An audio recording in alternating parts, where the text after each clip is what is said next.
Good evening and welcome to the April 20th Board of Supervisors meetings. I ask that everybody stand and say the Pledge of Allegiance.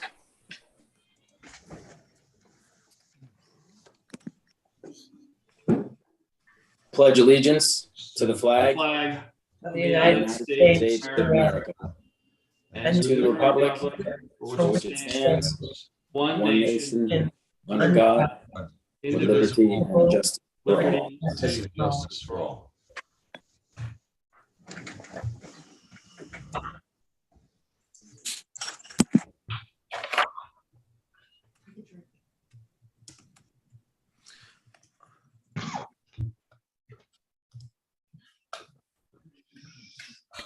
I was on mute. Let's do a quick roll call. Supervisor Blundy. Here. Supervisor Weiss. Here. Supervisor Grenier. Here. And Supervisor Lewis. Here. Okay, just a reminder, public comment on agenda items will be taken as each item is discussed. I'll turn it over to our Township Manager for community announcements. Thank you. Remember, during this portion of the meeting, agendas, youth organizations may call in to make any special announcement, or you can contact the township at admin@lmt.org to request a special announcement be added to a future agenda. Lower Makefield Township will be holding a Styrofoam and recycling event on Saturday, May 21st from 10 a.m. to noon outside of the Township building. We are collecting clean white Styrofoam, natural and synthetic corks, clean pill bottles with tops, and household batteries. Lower Makefield Township will be hosting a blood drive for the Red Cross on Thursday, May 26th, 2022, from 1 p.m. to 6 p.m. in the main meeting room at the Township building here at 1100 Edgewood Road.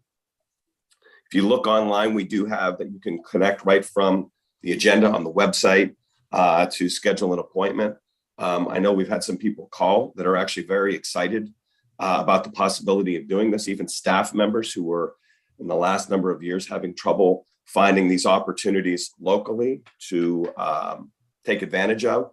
So I want to thank Supervisor Blundy for coordinating this with the Red Cross to bring them into the building, which we're happy and excited to do. And I think there's going to be a great response. So thank you. That's all I have. Thank you, Kurt. Moving on to agenda item number 5, consider approval of minutes for April 6, 2022. Do I hear a motion? Moved. Second. Motion made by Supervisor Grenier, seconded by Supervisor Blundy. Any discussion? Any public comment? Call to question. All those in favor say aye and raise your hand. Aye. Agenda item number 6, the treasurer's report. Take it away, Ms. Blundy.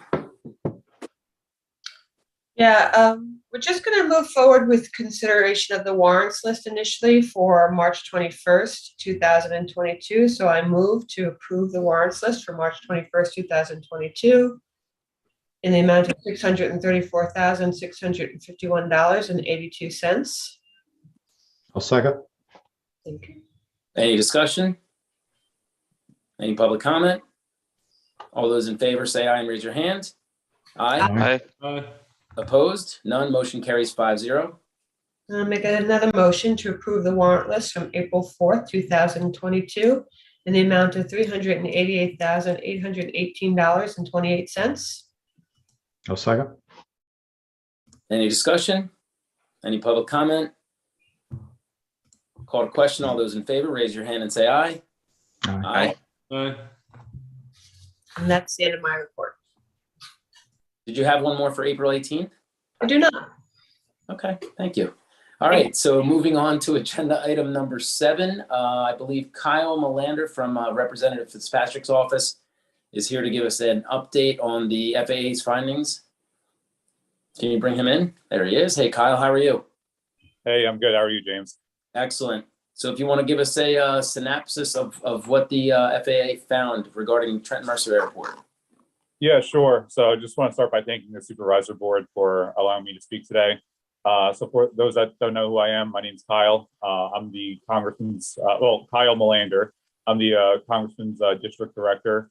I believe I had the pleasure of speaking with most of the board throughout the entire process over the last I'd say like 2 or 3 years or so. So I'm just going to give kind of like a quick 360 as to like just our experience with the FAA, conversations we had, and then of course ending with the FONSI. So important terms to know, the environmental review process, the NEPA process, there's the EA, EIS, and FONSI. EA's environmental assessment. I'm just going to be very simple terms.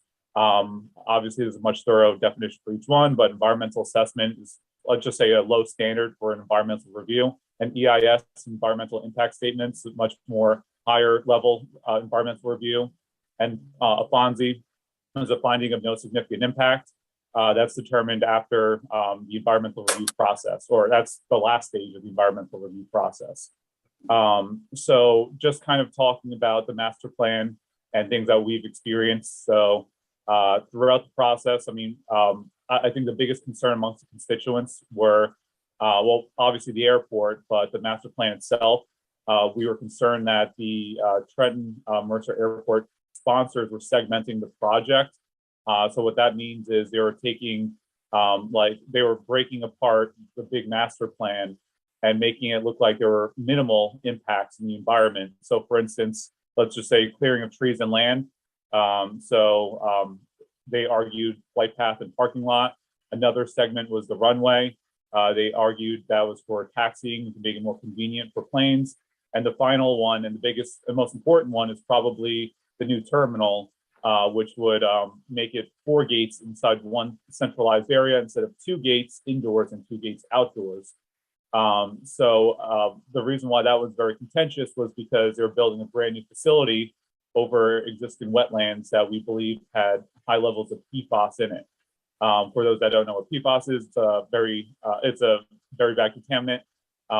Pretty much, it's called the forever chemical. If your body digests it, it's pretty much with you forever. So obviously, yeah, very bad. So nonetheless, throughout the NEPA process, the biggest thing to point to was the public comment period. The congressman put together a 4-page report on this, outlining a myriad of issues. Just to reflect on a few flight projections, one of our biggest concern was the number of employments that they were using. Our office's belief was that they were using 2020 figures, which we all know is the coronavirus year, to estimate employments, which severely distorted the number of employments. So it essentially projected a very low growth, if any growth at all. Second was the building of the new structure where one did not exist over existing wetlands. And then, of course, the gates. As we all know, they only use 2 gates indoors and 2 gates outdoors. The outdoor gates are used as emergencies and rarely ever used. So realistically, they only use 2 gates. So the argument is, if you move the 2 gates indoors into a much larger centralized area, it could lead to more flight growth. So we've had lots of conversations with the FAA about this. So leading up to the FONSI, we had a conference call, and Senator Toomey's office was also on the line as well, with members of the regional FAA team and the environmental review team. And we outlined all of our concerns, which I will actually address during the FONSI section. So going into like actually the FONSI, so the FAA actually determined that there was no finding of significant impact. So just kind of break apart like the parts that we discussed here, and these were based off what you can find in the FONSI, and also just based on conversations that we had with the FAA. So one thing was the PFAS related issue. We still believe that the airport sponsor didn't do an adequate job, and we addressed that with the FAA. Essentially, what the FAA explained to us was that the agreement is that the Trenton airport sponsors have to work with the New Jersey DEP to remediate the existing PFAS right now. So my question to the FAA was, how can you greenlight a project when you know there's a contaminant in the water cells? Essentially, what they said was, well, the agreement is that it has to be remediated first before any construction can be done. But on top of that, because they even went forward with an environmental assessment or environmental review, they are now liable to remove it regardless if the were to approve the airport, or I'm sorry, approve the quote unquote improvements. So regardless, it had to be remediated one way or another. So that was not a deciding factor whatsoever. So we were told, so we were led to believe leading up to this, and I know there was, I think, an OPRA request. So an OPRA is essentially like a FOIA request on the New Jersey side. So there was an OPRA request with the DEP for PFAS and Trent Mercer Airport, and I was told that there was nothing found. But when I spoke with the FAA, they said they've been having communications as early as I believe it was January 2021, specifically about this. So there has been some sort of communication apparently, and there is some sort of partnership to remediate the PFAS in the wetlands area. Second was moving on here, they were justifying the math use for employments. So as I was saying before, I put together in our public comment that I believe you should all have, I put together our own chart as to what the projections would likely be like if the coronavirus never really happened based off the previous 3 years of growth. So I presented that to the FAA, and of course I was also highlighting Congressman's public comment, and they essentially said that the formula that they used was an FAA approved formula. So they just completely disregarded anything that was in the Congressman's public comment, specifically about our equation for the employments. So we still disagree with that. Also, to couple that with the number of gates being utilized. So we also stressed with the FAA in the public comment and phone conversations we had with them that logic says if you put 2 new gates into this area, more than likely the airport will likely use it. And also on top of that, if you make the runway more convenient for planes, it could potentially lead to more planes coming in and more traffic going in and out. So logic's in our favor, but at the same time, the FAA says, well, our data doesn't say that.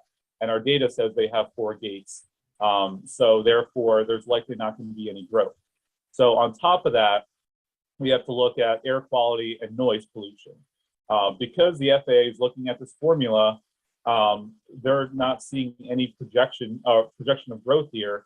So they don't find it any reason for the airport sponsors to do any noise studies or air sample studies or anything like that. So that employment portion is very key in this. So it's hard to argue with the FAA if the Trent Mercer Airport sponsors are using FAA approved formula. And then on top of all that, just to kind of bring it all in, so everything I listed, it was said in the FONSI that every single one of these items was done out of quote unquote safety. So they deemed it that the existing terminal was very small, it was unsafe. They argued that clearing up, I believe, 30 acres of trees was in the name of safety. And overall, just all these quote unquote improvements were for apparently safety. So obviously we still completely object to everything the FAA has done. And then also just kind of bringing everything together. So just kind of give you guys a timeline about how all this information was released to us. So 5 days before the FONSI was issued, we had a staff call with the FAA.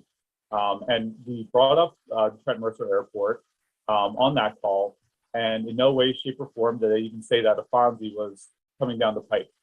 The next day, so this is 4 days before the FONSI, the congressman actually asked FAA administrators during a Transportation Infrastructure Committee oversight hearing, specifically about the Trent Mercer Airport. In fact, his entire line of questioning was all about the Trent Mercer Airport. In no way, shape, or form did they make any inclination that there was a FONSI just looming 4 days later. And then suddenly we find out at, I think it was like 4:59 on like a Monday or Tuesday, that they issued a FONSI, and then suddenly all those news reports came out. So timing is very suspect, and yeah, I mean, they did a pretty good job hiding it from us. So we did have a conference call between Toomey's office, Casey's office, and our office. I'm sorry, the senator's office is in our office. And we explicitly pointed out how poor the timing was. So at least they owned that the timing was poor, or not so much poor, but the way they notified all the offices was very poor, is a better way to put it. So with that, that's pretty much an overview. I know I oversimplified a lot, but I could go on for like another 30 minutes about the Fonzie. So I believe I touched on the key points, but if anyone wants to reach out to me directly just to talk about it, by all means, I'd welcome that. And with that, I'll yield back. Kyle, thank you so much. I really appreciate you coming on and giving an insightful a synopsis of what was going on. I know that a few residents had reached out and were interested. I know we have a committee that specifically has been dealing with this, and I believe you've been working with them as well. So I really do appreciate your time tonight. Are there any other supervisors that wanted to make a comment? Just wanted to thank Kyle for his time. Thanks, John. Dan, did you have any comments? Yeah, basically the same thing. There's been the Trent Mercer Airport Committee, the Congressman's office, and I'll say a sort of multi-level government, sort of local group getting together to work together on these issues. And it's been really nice to see these groups work together at various different levels of government across party lines, the whole nine, towards a common goal. And I think Kyle is representing the outcome of all that very, very well. So thanks for that, Kyle. Thanks again, Kyle. Appreciate it. And like Kyle said, if any other supervisors have specific questions that they want to discuss, Kyle, if you could just share your email with us. You don't have to do it now. If you want to just send it to me or send it to I think you're on a board email. If you want to just do a reply to all, and if anybody has any other questions, they can contact you directly. No, absolutely. And again, I do want to thank the supervisors, the entire board, for all you guys have been doing. Supervisor Grenier, thank you very much for when I first started on this. You're very instrumental in teaching me all about the NEPA process. So thank you for that. You're a quick learner, Kyle, I must say. Thanks Thank again, you. Kyle. Thank you. All right, take care. Yep. Bye-bye. So moving on to agenda item number 8, I believe, Kurt, we have a presentation from Mr. Balzer about the LED streetlight replacement. Sorry. There he is. Let's see if he can get in here. Let's see. I thought Good I evening, saw his name. Balzer. How are you? There he is. Hey, Jerry. Hey, good. How are you? Good. So, go ahead, Kurt. if you wouldn't mind queuing it up for a little bit, we talked about this briefly. Jerry came. I got introduced from Jerry both through, let's say, through the minor center at Lafayette College and through the consortium, where what he's going to present is a little different. We get a lot of companies talking about LED light conversion, and just doing a light conversion is one thing. I think what Jerry's going to talk about is sort of another level of that, which has to do with services agreement beyond just replacing lights. But Jerry, I'll turn that over to you. You can share your screen or whatever you're going to do. So the floor is yours. Yeah, and thank you for the introduction and thank you for the time. Let me go ahead and share my screen here.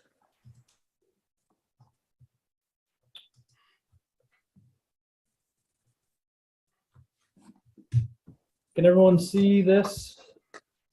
Yeah. Okay, so again, thanks for having me. My name is Jerry Balzer. I'm with a company called Nextera Energy. I'm of the subdivision Nextera Energy Solutions, and I'll explain kind of where I fit in the grand scheme of things. But Nextera Energy is a nationally present utility company that dabbles in everything you can think of energy. We have a large wind and solar producing presence around the country. We also do a lot of wholesale power to various utilities, cooperatives, IOUs around the company. And actually in Pennsylvania, a lot of municipalities that have their own utility company, we provide power to them on a large wholesale power standpoint. Also, we own our own regulated utility called Florida Power and Light, located down in Florida. And that's relevant because it sort of explains the birth of our streetlight program and why I'm here talking to you today. So I'm here to talk about, as Mr. Ferguson mentioned, a LED streetlight conversion, or to put it simply, converting the current streetlights around Lower Makefield to a more energy efficient LED variant. And we do so in a way that is turnkey. and financially prudent to a lot of municipalities, and I'll explain what I mean by that. And then we do it on a as a turnkey operation and maintenance standpoint. And again, I'll get into that. So our turnkey LED streetlight conversion program was born from two things. One, our national presence with NextEra Energy, which I mentioned. We do a lot of large-scale utility construction projects around the country. And then also we have a large service territory in Florida with upwards of 750,000 or so street and area and parking lot lights in the state of Florida. So around the country, a lot of our customers ask for ancillary services. We didn't really have much to offer them, streetlights being one of them. So in the last couple of years, we were able to package commercially a turnkey conversion solution and bring it out to the greater market in general. Anyone that owns and is willing to convert their streetlights, we can do this for. The size does not matter, whether it's 50 streetlights, the smallest one I've done, and we're currently converting a product of about 31,000 streetlights for a customer. So the whole range in between. So there's a background of sort of how we came to be doing streetlights, and now I'm going to sort of get into what the program is. And if you have any questions, please stop me. I often do better, more of a discussion type environment, so feel free to ask and we can discuss. So what our program is, we structure it as a 10-year agreement. It's a 10-year service agreement. And what we do for that agreement is we take every possible expense you can think of that would be needed for a full turnkey operation of a street light conversion. So converting the lights, maintaining the lights, keeping stock of inventory, dealing with warranties, dealing with pole knockdowns, dealing with tickets. So all the labor involved, not just in the initial construction, but everything else. Any lighting design, any engineering that's possible, maintenance of wiring, anything you can possibly think of that comes with a typical construction project like this. And we compile all that data and we have a lump sum of what that cost looks like. We structure as a 10-year agreement. And what we do is we then break that out into 120 equal monthly installments. So keep the number simple. If it costs us $120,000 to do the streetlights of Lower Makefield, to get them all converted to energy efficient LEDs, then our program fee would be $1,000 a month, every month for 10 years. And we would know that cost in advance. That cost would never fluctuate. If there, for any reason in the future something happened, we would take that risk and we would eat that cost. And that's something that we would be aware of and contractually obligated to follow through on. Okay, now the other part of this is that it's structured as a service agreement. So we do it like that because it allows the municipality to not have to hold it as a debt obligation. So it moves the debt obligation away from the municipality. You don't have to float a bond. You don't have to raise any taxes on the citizens to get a project like this complete. We put it all on our balance sheet. We fully fund the project, okay? And that allows us to not charge any money up front. So you see $0 investment. That's a true $0 initial investment. So we don't need any money up front to get the project started. We don't need any money for materials. We can handle all of that.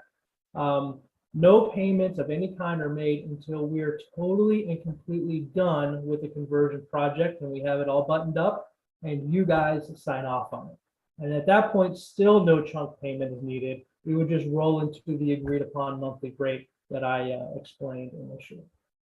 Okay, so this is the most unique and probably most important part of our program and why we're having so much traction with it nationally. So I wanted to stop there and see if there were any questions about what sort of financial, from a financial standpoint, what I'm offering as a conversion project. Are there any questions? Okay, I'll move forward with if you have a question, feel free to jump in. If not, I'll move forward with what's included in that set monthly price. Okay, so everything you see here, right? You get a full retrofit for no upfront costs, and we would handle everything related to a construction project like this. So we do all design, we do any necessary engineering, we manage all materials and keeping stock of inventory. We handle all labor that's involved in the initial installation of the fixtures and the ongoing maintenance. We remotely manage all ongoing operation with boots on the ground as well in Pennsylvania, and then handle any ongoing maintenance for the full term of the agreement. Okay, so for all 10 years, we would maintain and keep the lighting infrastructure buttoned up. What's not here is also dealing with warranty. So anytime there's a warranty issue, we would handle that as well, right? And this would all be included with a network connected node that we call it, and I get into that in a little bit. So there's a couple of things that we include in this pricing, one of which is a node, which allows us to sort of remotely operate the infrastructure and allows us to communicate directly with the fixture itself and then with the maintenance contractors that we would use to maintain the infrastructure. Are there any questions about what's included in our program? Does the township own the poles? In my experience in this area, the township owns the poles if and only if it's not a Pico distribution pole. Does that make sense? So if it's a street light specific pole, the pole is there to host a street light, then the township would probably own that pole. And also in this instance as well, the township, I believe, owns the fixtures around as well. So Pico does not own the fixtures, even if they're attached to a Pico-owned distribution pole. Does this make sense? Yeah, I believe so. And then associated with that, how are potential cell pizza boxes, for lack of a better term, small 5G transponders handled? Are those something that we would have to work with you on to get approval post if there were a transaction? Yeah, so are you talking about existing 5G densification nodes? I'm talking about potential for new ones. Yeah, if there are new ones, we actually have that ability to host them on the fixtures themselves. If you mean strapping them to a pole or building a new pole, we can do that. Or if it's something that you guys would be doing with Pico, then that can be handled separately through them. If it's the fixture itself, we absolutely offer that type of product that can plug into the same socket that exists on the top of the fixture and provide sort of an LTE densification. So I'm not sure what specifically you're referring to, but there are a couple of different ways that we would be able to go about that. And then would we have centralized control for auto dimming during certain periods of time? Absolutely, and that comes with the network connected node that I'm talking about. So it's I don't want to call it a smart node, but it gives you a great list of controls that you're able to do real time. And I'll actually go into that. Let me see here. If I can get past this and skip directly to the node. So one thing we include in the price, the monthly price that we're that I was telling you about, is a network connected node. And as you see this fixture here in the background, it sort of sits on the top of that. You see them now, they look like they're photocells, so they read the amount of sunlight and tell you when, they tell the fixture to turn off when there's light abound, and they tell the fixture to turn back on, when it's dark. So it's essentially the same type of node as that standard photocell, except it's got a little CPU built into it that gives us constant real-time feedback and almost provides a 24/7 situational awareness around each fixture, including GPS, auto dimming, immediate on off, right? So just like you have in your house, so you flip a switch, so you'd be able to see this, and then it's all monitored over dashboard, so you can actually see all of the blips right there in the palm of your hand where everything is. And this goes for this is important for ongoing operation and maintenance, so that we can see that we don't have to wait until nighttime, for instance, to see when a light is not shining. These nodes provide a real-time pinging, real-time feedback, so it can be during the day and tell us that there's a problem before anyone in the community sees it and complains about it. Does this answer your question? Yes, along those lines with the centralized control, would we be able to pardon? The dog barking, John. It's background. It's not me.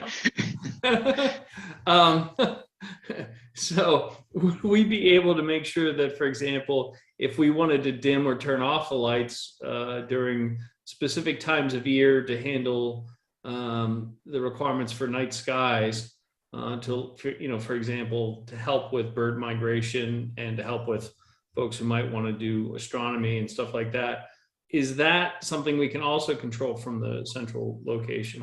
Absolutely, yeah. You can control real time the dimming of the LEDs. The other thing we could do is provide dark sky compliant lights, which exists, so it shines the light only down on the ground, and then you can even control a little bit from there. And then it has a certain color temperature. It's no more than 3,000 Kelvin. So your standard street lights right now, if it's a high pressure sodium, that yellow light is about 2,500 Kelvin. Whereas you can get all the way up to in our homes, we install these 5,000 Kelvin light bulbs for LED because they last for such a long time, and that's your real bright white. We'll find that's a little overpowering along the community's roadways. So if you do a dark sky compliant light, no light kind of escape, no light intrudes up into the sky. It only goes where you need it on the ground. You can control it even more using the nodes, right? If there's a little bit more trespass than wanted, you can dim a light in real time. You can set a schedule for a time of the year. And then it also makes sure to use a certain color temperature that abides by dark sky regulations or rules. I don't think it's a regulation, but they're guidelines.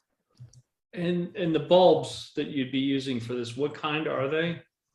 So we use various manufacturers. We'd be replacing not just the bulb itself like you would in your home. We're actually replacing the full lighting fixture. So the whole fixture that's sitting on an arm, whether it's a post top, the colonial looking part, we keep the pole and put a new full fixture on there. And what we use is all of the major street lighting manufacturers around the country. So there's Cooper, for instance, Acuity is one. So there's a couple of major manufacturers that we go ahead and use with our service territory down in Florida for Florida Power and Light. What we do is we actually leverage our purchasing power because I mentioned several 100,000 streetlights within our purview. So we have some strong purchasing power with these guys, and we pass the savings of that we get onto the projects we do elsewhere. Did that answer your question? Yeah, are they 28 watt bulbs? So it depends on the wattage of the fixture that's being replaced. So what we would do is make sure that at minimum the same amount of light is hitting the streets and sidewalks that's currently there. If not, maybe a little bit more depending on where it's lacking. So there's a standard conversion of, depending on the current wattage of the light that's there, there's a lighter LED that would be used. So it could be different for the location and the fixture that's currently there.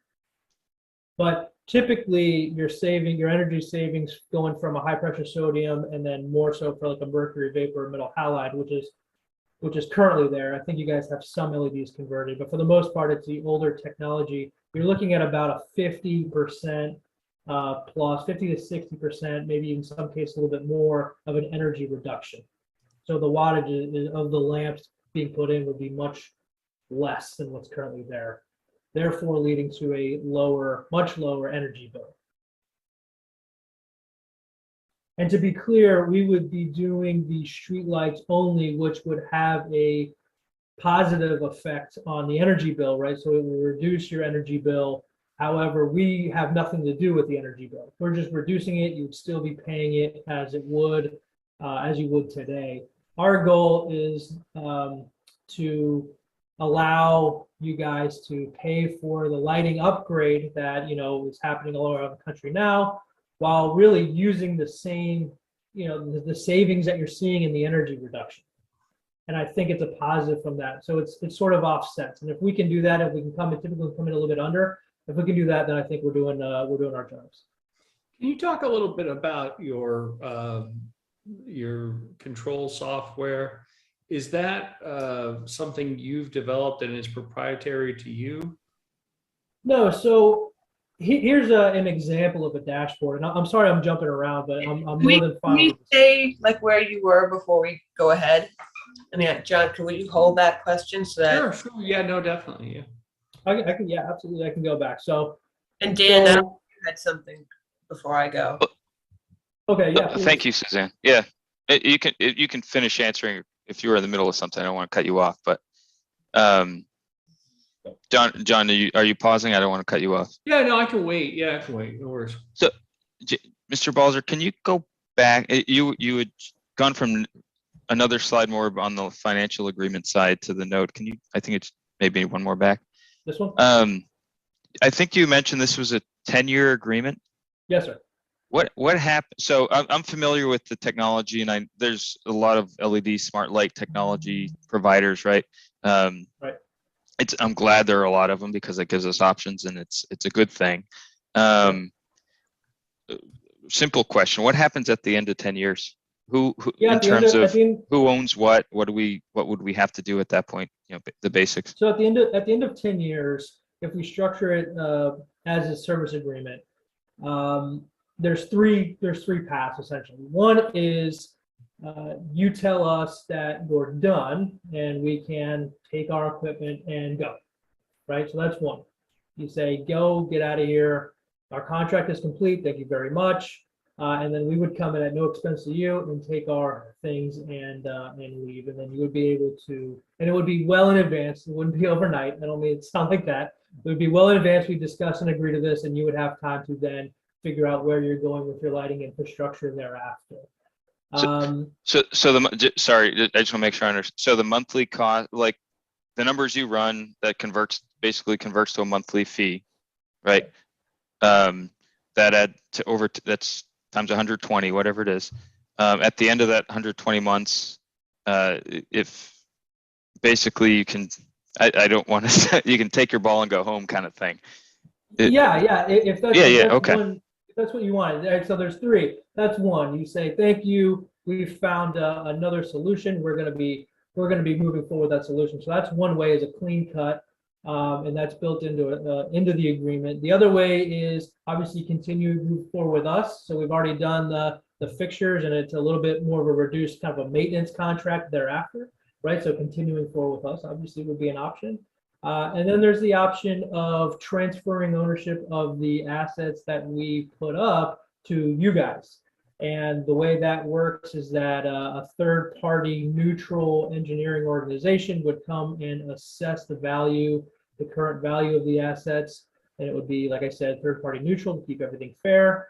And it would essentially, the bill would be whatever that third-party company comes up with, and you would purchase then from us. I can't tell you what that would be, because that would become more of a lease agreement, and it changes the way the debt obligation is held with the municipality. But after 10 years of using fixtures and everything, the depreciation is significant. So I can't sit here and tell you it would be free turnover, but it would likely not be a lot. I got you. And my last question, I'm trying to do some comparison. Is this the same contract that you proposed on in Saco? I saw your name on a proposal in Saco. I know the guys in Saco. Absolutely. Is this the same type of contract? Yeah. Okay. Yeah, this is the same exact contract we proposed in Saco, Maine. So in Saco, Maine, it was an RFP that was developed beforehand. They used a lighting consultant, and they went the more typical route, which is looked at, typically a street lighting conversion is looked at as a piecemeal construction project where you hire a contractor, you pick a light, you buy the light, you pay the contractor an hourly fee, he puts the lights up, bada bing, bada boom, you're done, right? You figure out the maintenance, you pay somebody else for the maintenance, they come in, whether it's a 1-year contract or whatever. You buy your remaining fixtures over the course of time as lights go out. You have to pay somebody to monitor all of that. So what we do is we come in and totally eliminate all of that, and we do all of that for you. Saco, Maine's RFP was still structured like that. So in our beginnings of this program, only about 2 years old, when they're structured like that, our program tends not to fit that model. So in like a structured RFP like Saco, Maine, if you looked at it, it doesn't make sense, if you will, for what they were asking. And then they would obviously, they put their time and resources into developing that. They would want to stick with what they developed, and that's fine. Does that make sense? Did I answer your question? Yeah. I'm just trying to better. I know the technology, the smart technology, the sort of almost using it, managing it like an app is, I don't want to say common now, but it's, Right. we have options for that. I just want to wrap my head Yeah. around the financial side of things. Absolutely. So again, the financial side, we're not aware of anyone else doing like this. We're able to fund the full project, as I said, through our own balance sheet and structure the deals as service agreements. So essentially, the municipality is paying us for the illumination of the roadways, and we handle all aspects of that.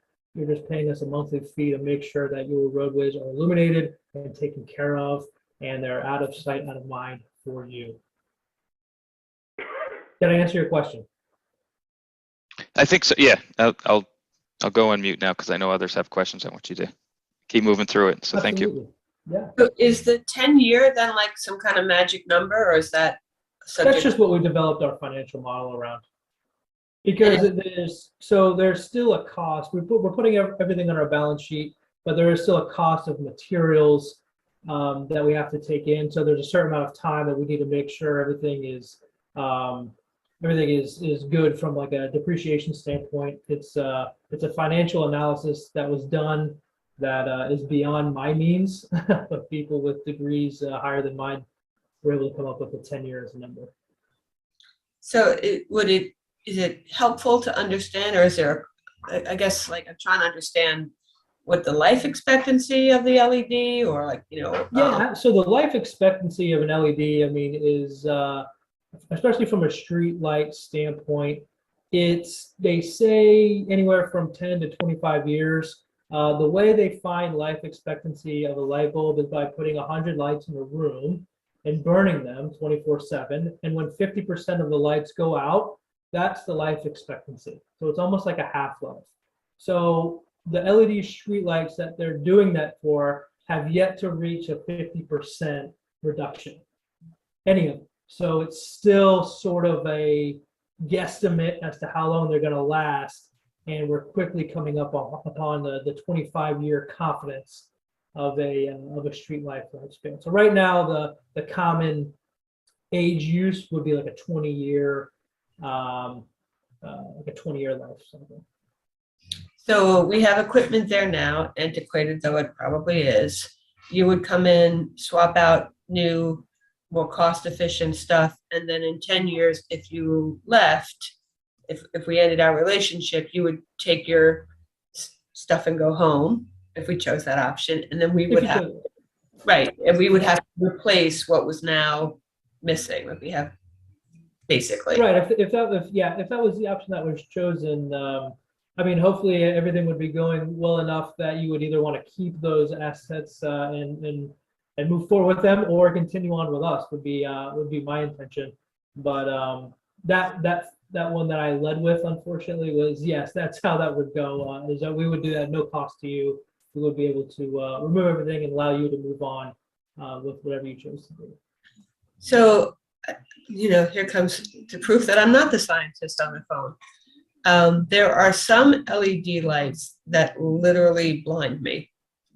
Like I went to get a new refrigerator recently, and I was limited to which ones I could pick because some of them you open them up, and I was like, "Wah!" Yeah. So, do we have choice then? Like, can we get pretty amber colors, or I mean, how does that work? Is there a color that's mandated because they're lighting streets?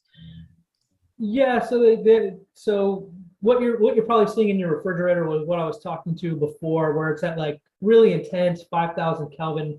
It's like sunlight or daylight is what it would call. You know what I mean? If you want to buy a light bulb and it says it's daylight, it's that really bright. With street lights and how much light they produce, it's overpowering.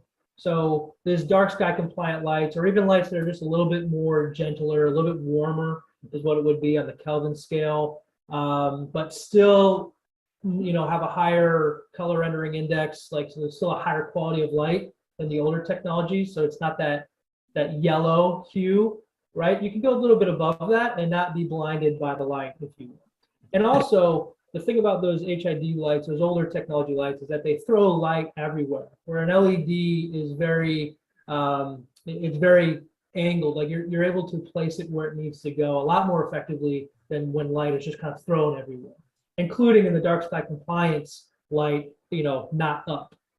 So there's a lot you can do with these lights that, including have the color scale that you would want that isn't quote unquote blinding, for the community streets.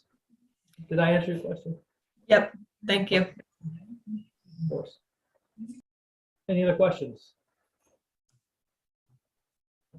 All right, I'll move on to the next slide. And again, feel free to stop me. So this slide kind of goes about the installation. So we recognize that in order to see the biggest benefit from an energy efficiency standpoint, you want to rip it off like a Band-Aid, and sort of capture all of those energy savings as quickly as possible. So for that reason, we pump a lot of resources into getting the conversion done as quickly as possible. That way you're able to capture those savings. That's something that we even build into our models, how quickly we can capture those savings for you and then pass those on to you.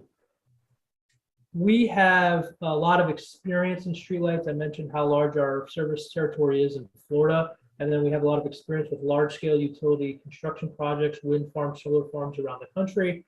So we're able to take a project like this and get it done in a very short time frame. 200 lights might take a couple of months once we have all materials in-house. Materials and all the supply chain woes going on right now would be the long pole in the tent. But a 200 light conversion would take a pretty short amount of time. So we would come in, we would have minimal disruption to the community because of our experience and how quickly we would operate. We'd be in there, we'd be out of there, and we'd be, your streets would be converted.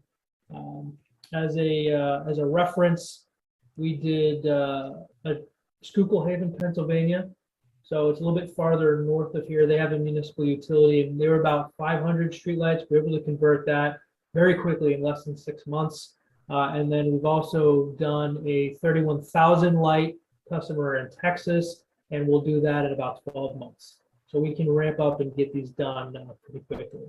The other thing is that last bullet point being uniform and revitalizing. Sometimes it's common to buy these LED lights and replace them as funding is available to you. What we're seeing around town, and as you probably go into other towns, is one street can be, one light on it, and the next street could have a totally different light. In reality, those are the same lights. They were just purchased in different years with different pots of funding. So in order to avoid that, we go ahead and purchase all materials up front and make sure everything is nice and uniform. Here's the node technology. We touched on it with Mr. Lewis. There's a lot we can do with this node. This node is included in our pricing. This is something that's not extra. The services are not extra. We can talk about who, if anyone within the municipality would want access to view the lights with us. We can take over access and just keep everything going without your input. You can have input and get the outage alerts with us. Whatever is your preference, we're willing to work with you on. I have some more on node technology, so I'm going to breeze through this one. The point of this is just to let you know that we include this, so we have real-time monitoring, real-time access to all the fixtures. This is sort of kind of gives you a little bit deeper of an overview of the node. That's obviously a picture of the node right there in the middle. I'd say maybe about real size, right? Now, the native functions, the very basic functions we have, as soon as you plug the node in, are the top two quadrants, top left and top right. So we're able to read the line and load, which in this instance is not relevant to you guys. You don't care, maybe people would care. But stray voltage detection, right? So reading if a pole has become energized, which is a real thing that can happen. Tilt and vibration sensing, a lot of the times, this is seen as a safety feature. So if these nodes have minute GPS coordinates set, so that if it breaks those coordinates, it'll tell us that it's tilting outside. So if a pole is slowly falling over into a street, or if a car has hit a pole, right? So the pole is lying down in the street, but the energy is still going to it, the light is still on. The light's not going to be telling us that it's off, but the tilt sensor will tell us that it's over on the ground. So we'll know to send someone out immediately and get that corrected.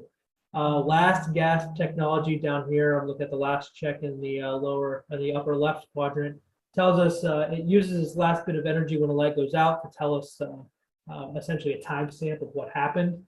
Then over here on the right, real-time on and off, real-time dimming, custom scheduling. So dimming and custom scheduling, Mr. Lewis was kind of touching on it. One of the things we hear about with municipalities a lot is during the holiday season, if you have some of these LED lights downtown and you want maybe the Christmas lights to pop on the buildings instead, you can set a custom schedule and get those lights a little bit lower and allow the holiday lights and decorations to shine.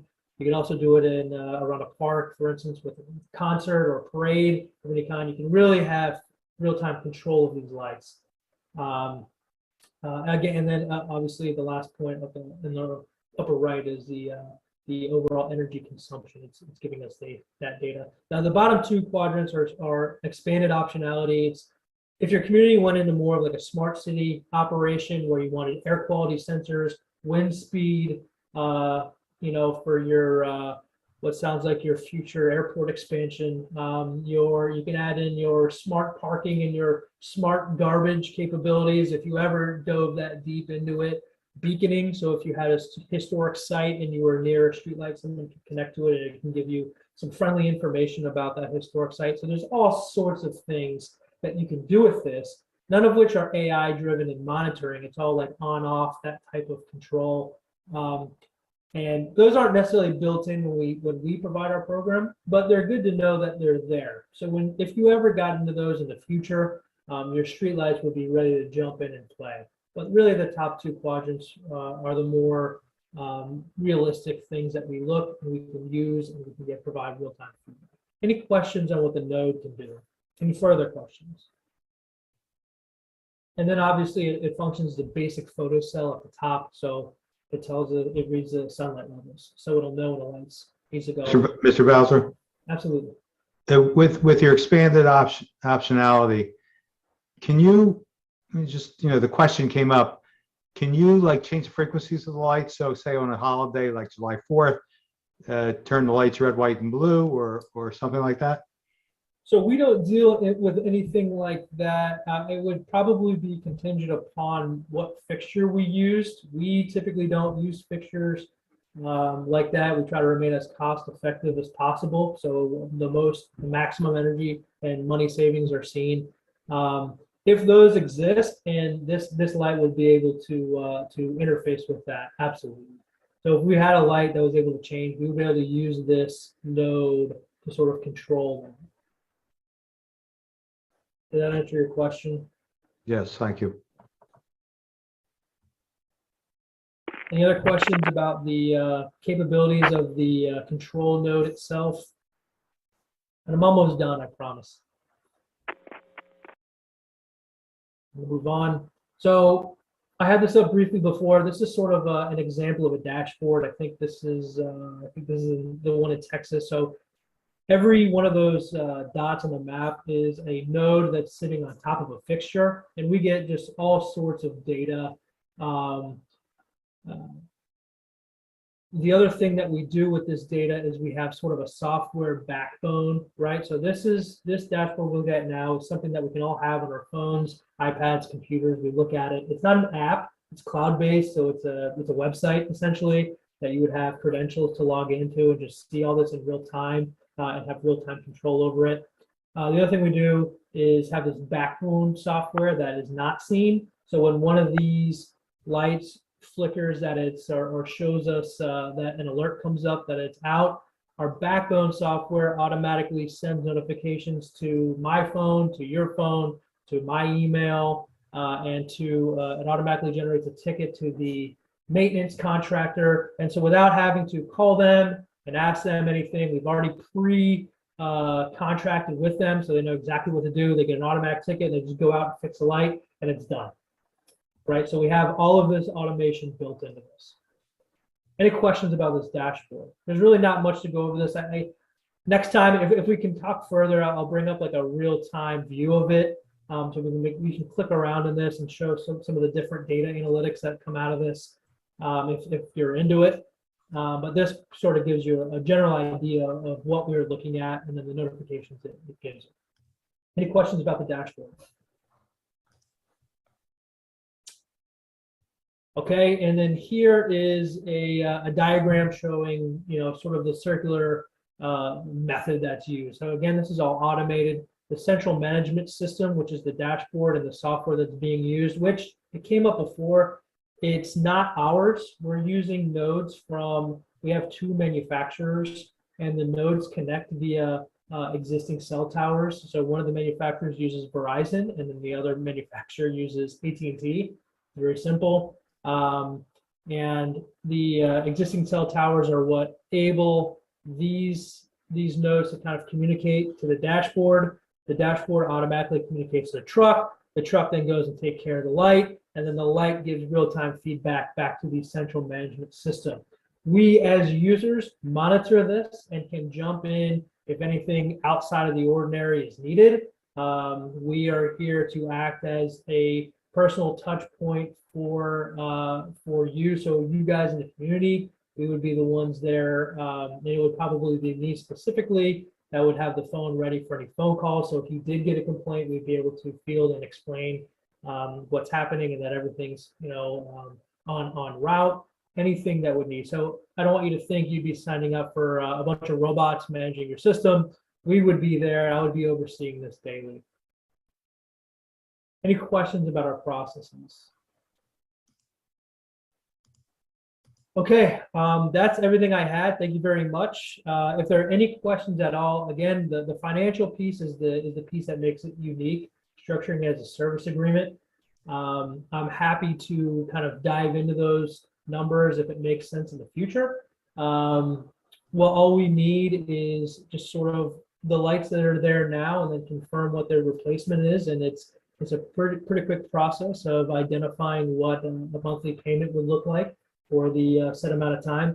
Again, there would be no payments to enter into a contract with us until the whole project is fully complete and buttoned up and you would sign off on it. Right, and even then there would be no chunk payment of any kind. It would just roll into the monthly payment that you'd be well aware of before project kicked off on a monthly basis. So thank you. Do you have any questions? Well, Jerry, I'm here.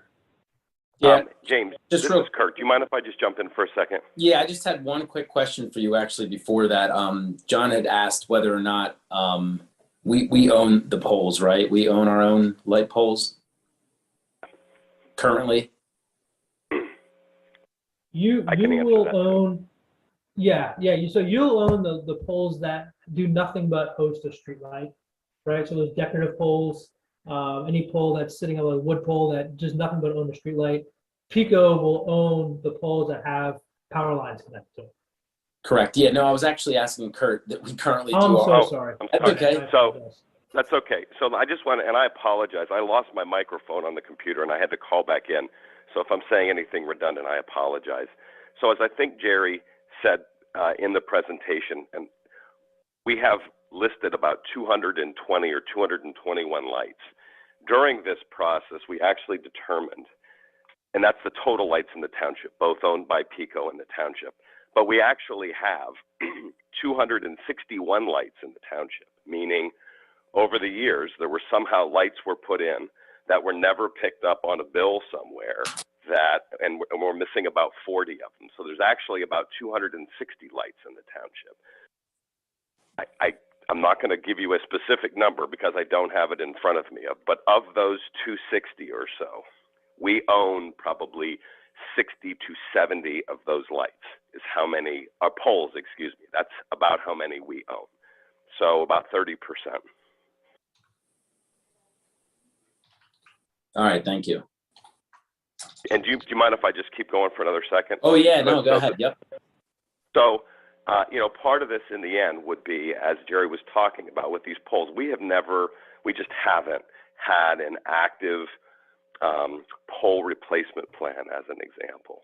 One advantage to this would be is that we have a streetlight fund, right? That is an assessment that residents pay that live proximate to streetlights. And that does have a fund balance in it.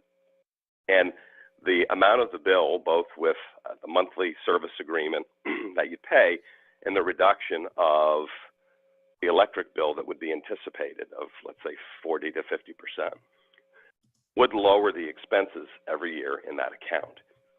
And we already are sitting with a viable fund balance of about six figures, 120,000 or so, if I'm not mistaken. So we could actually undertake a plan to start replacing the light poles that we own, those 60 or so. Some of them we've gone to look at would probably really should be changed, and this could be an opportune time to do it. Others, while maybe not needing them yet, you could rely on that light funding and that savings as well to get yourself on a planned pole replacement plan. And we could even, do that sizable portion of the, say, half or more, well within the bounds of the fund balance number that we have, and still give ourselves cushion. So there's that opportunity there as well. So that's all I have to add, James. Thank you. Thanks, Kurt. Did any of the other supervisors have questions about the presentation or the financials of it? Yeah, if I could go in, what was your projected monthly fee for the township? The one that we did initially, I think it was about somewhere between 1,000 and 1,500 in the range. I don't have the exact number in front of me, but that was based off of a list that Kurt provided and a very quick run through of what we would expect the replacement to be. So I feel like maybe a $500 range is not enough. Kurt, do you have that in front of you? I don't have it. So I think the amount that they had given at the time was about $1,200. And the reason I think Jerry's giving you a range is because during this process, we discovered that there were 40 more lights than we had listed on our on Pico records. That's how they started with those. So in the end, I believe the amount on 221 lights was around $1,200. And then we started talking of a little broader of a range, because in the end, we have 40 lights that are in the township that we're not currently being billed for, that we should be billed for. And if we picked up those lights as well to convert those, then that would have obviously an increased marginal cost of those extra 40 lights. So just proportionally, that's 20% more than what we're being billed for.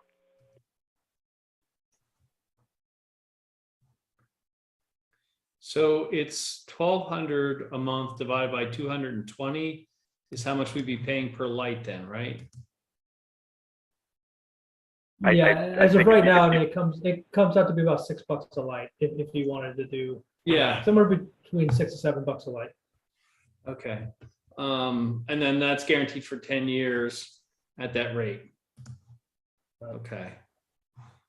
And if I could just add one other thing, if you don't mind, and it's that one part of what I think was presented that wouldn't be necessarily captured in a figure would be in the end, since they would be dealing with, and hopefully they would be at a minimum, right, problems and scheduling if there were problems, monitoring those lights, because that would be a lot more automated. In the end, that would certainly be a time cost savings for staff. Staff would be facilitating or helping with calls or complaints that came in. But because they would be arranging the local contractors, that would be something that the staff would be unburdened by moving forward.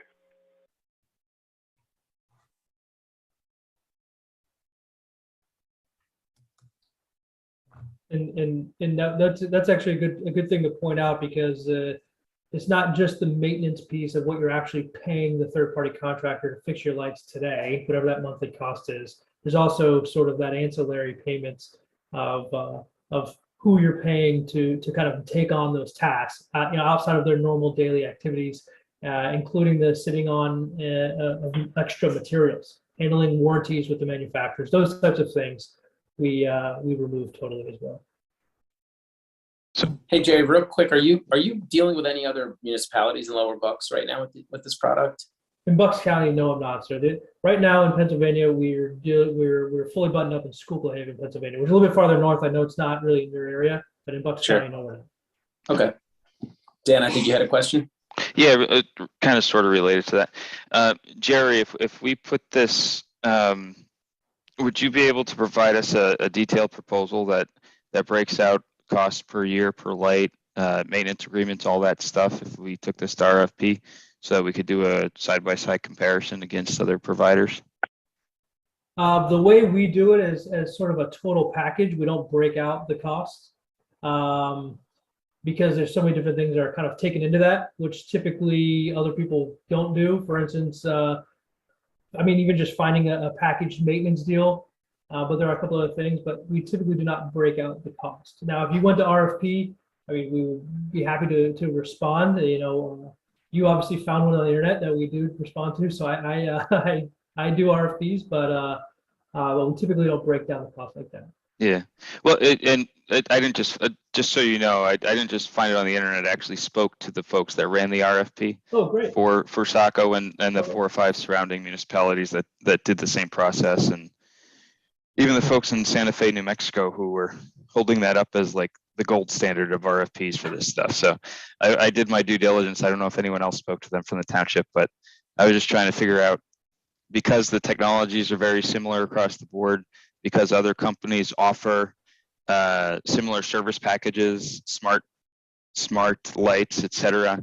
You know, everything you presented is great. I'm not trying to say anything bad about the technology or what you present at all. It's a really good, interesting tool that can saves energy, because it's LED. I'm an environmental scientist. I'm keen on that. So I've seen what's out there. So to me, it comes down to total cost of ownership or total cost of doing the program over the lifetime, whether it's 10 years, 20 years, 30 years, whatever it is. And when I say break out the cost, I don't mean price per fixture per se. It's more that we could look at, I'll say one of the critiques that I heard about your approach versus others, right, is that it was hard for them to do a year by year versus a 10-year, 20-year, 30-year comparison to see really what that meant to our coffers, so to speak. So that's what I'm interested in, is to see what it means for, fiduciary responsibility is a term we use a lot in this township. So I'm just interested to see what that means after 10 years, if we're happy with what's going on, what that means to us if we say, hey, we want, or we're not, and we want to move to a different provider, a different technology, because smart technology changes in 10 years. We all know that. Just to see what that means as things change. So that's why when I'm not asking for like give me a to the penny proposal for per month per fixture, what that mean, break it down by your cost for a service versus versus some widget, you know what I mean? It's more like, okay, year 1 it's going to be this, year 2 up through year 10, and then what it could look like in the future. That's really what I'm getting at. I don't want to make you think that I'm looking at something a little different than that, where that isn't part of your model. Absolutely understood. And that's something that we can talk. I don't know if we want to. I don't want to take up a ton of time here. We can absolutely talk about sort of what exactly you're looking for, and we can see if it's something that we can provide.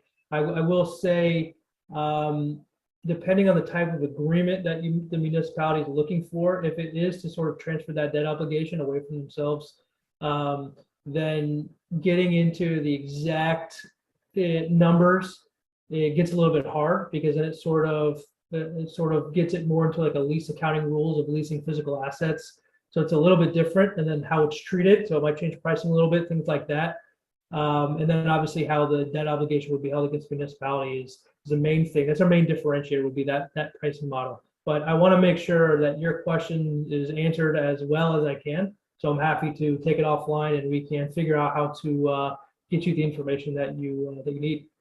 And that goes for anybody as well. Appreciate that. Any other comments from board members? Is there any public comment regarding this topic? Anybody online? Oh, I see somebody's coming up. Yeah, thanks. Just one quick question, Mr. Balzer. Sure, can you step? I just need your name and address for the record, James please. Mosholder, 1326 Knox. Thanks, James. Lower Makefield. What's your comment? Real quick. How long have you been offering this program? Only about 2 years, but we've been doing it in our service territory in Florida for, I think, about 5 years now, maybe a little bit longer. Okay. That's all I want to know is how long you've been doing the program. Thank you. Yes, sir.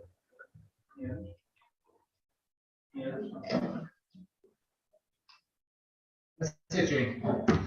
That's it.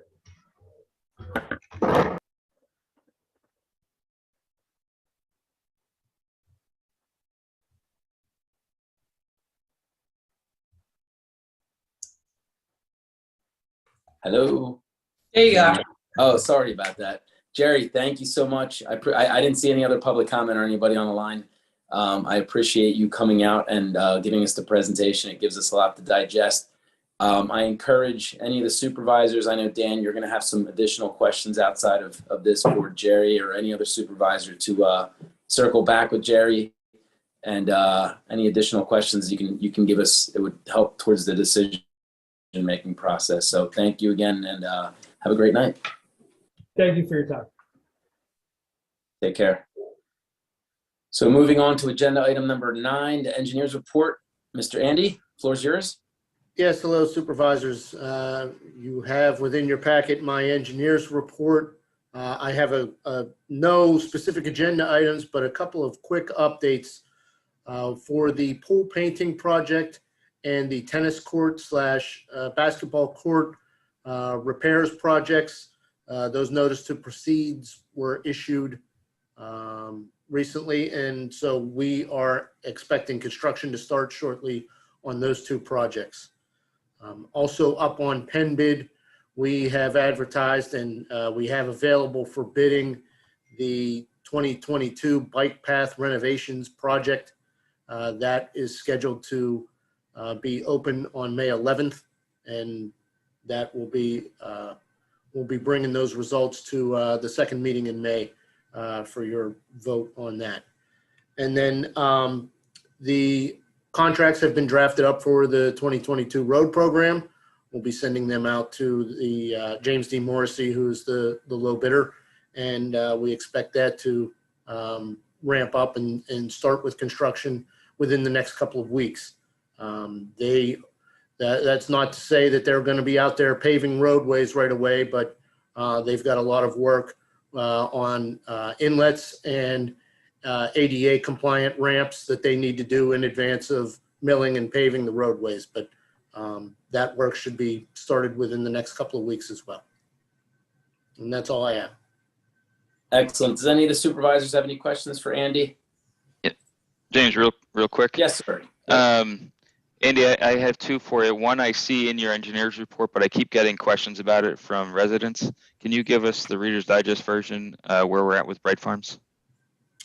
So Bright Farms, they have removed the greenhouse and the pad.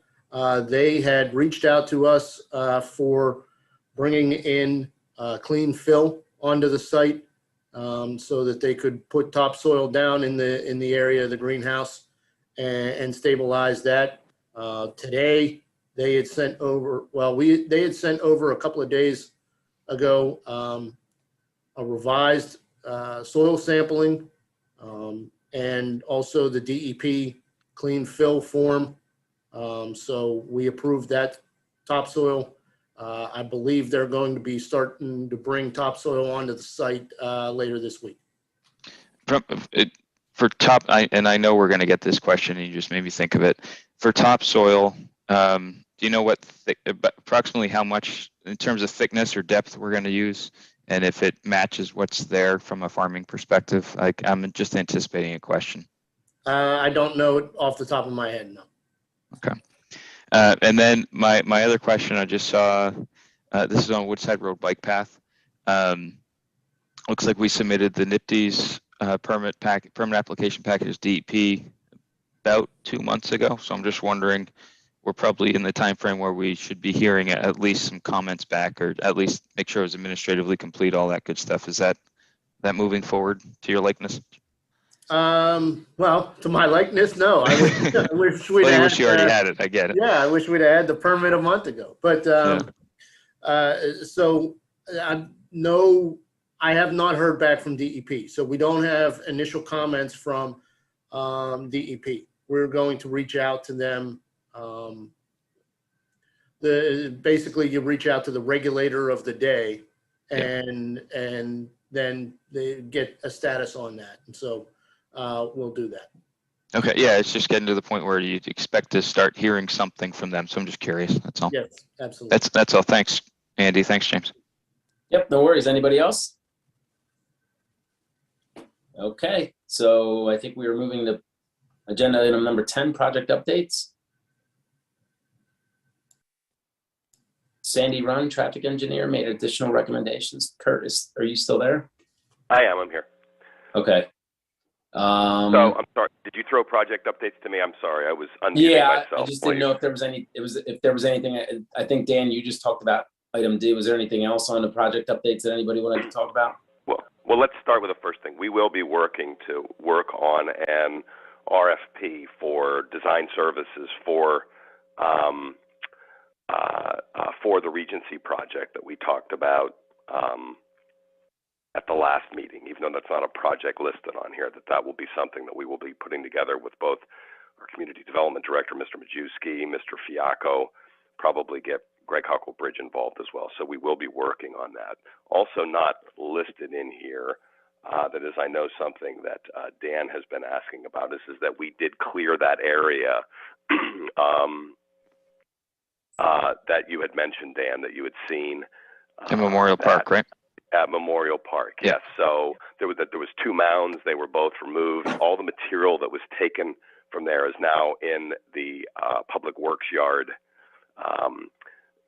The area itself, as far as where we took that from, has been saturated with, excuse me, a lot of rain. Yeah. So we have a silt fence out. We'll keep monitoring. When it dries out, they'll bring in new topsoil and do the final grading and seeding of the area, but that has been removed for now. At this point, it does not look like, at least from staff looking at what it was in there, that would have been from anybody that worked, the group that worked on the paths from last year. Some of the stuff put in there may have actually been by township staff in past years. And there may have been some concrete or something that a contractor had put back in there, but we've not pinpointed anything back specifically. Yeah.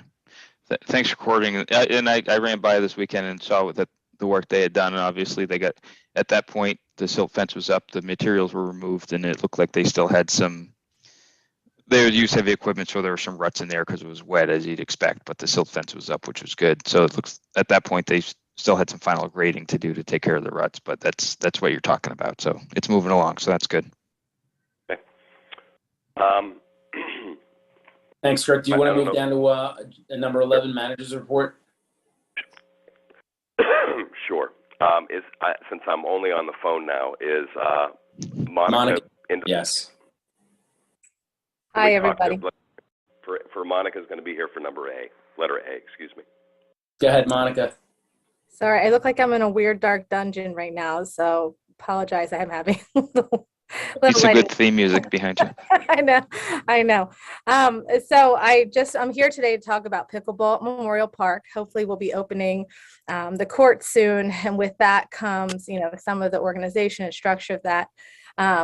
In the township right now, just so other people who might be watching know, we run most of our pickleball operations through a meetup group, or meetup is an opportunity for residents. You can sign up and you can get to know your neighbors. About 20 people per hour can sign up and rotate through games and things. It's a great way for people to meet each other, a great way for neighbors to get to know each other.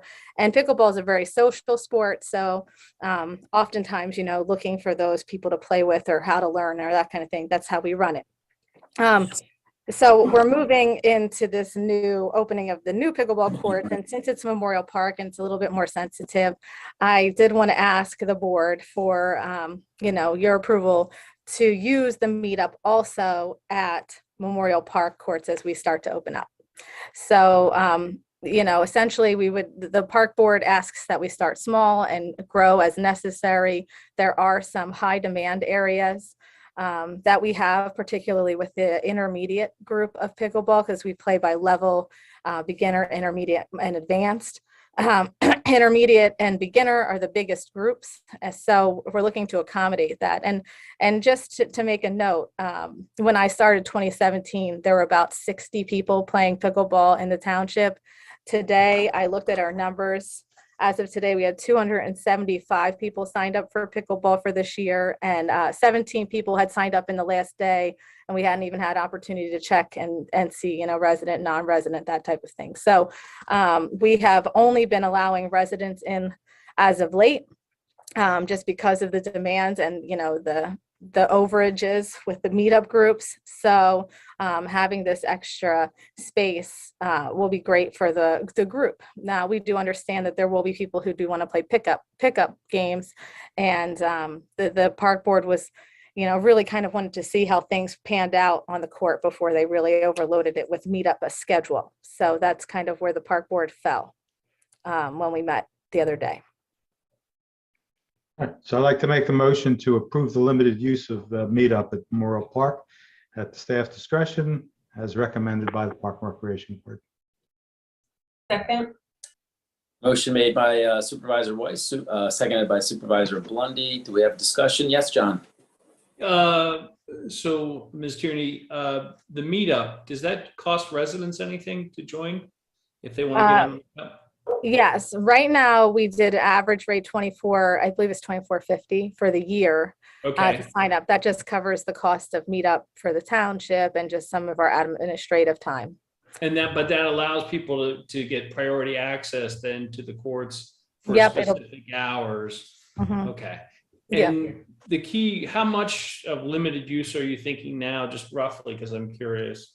Well, right now the park board kind of leaned towards once a day to start, trying to look for our pain points and kind of accommodating those.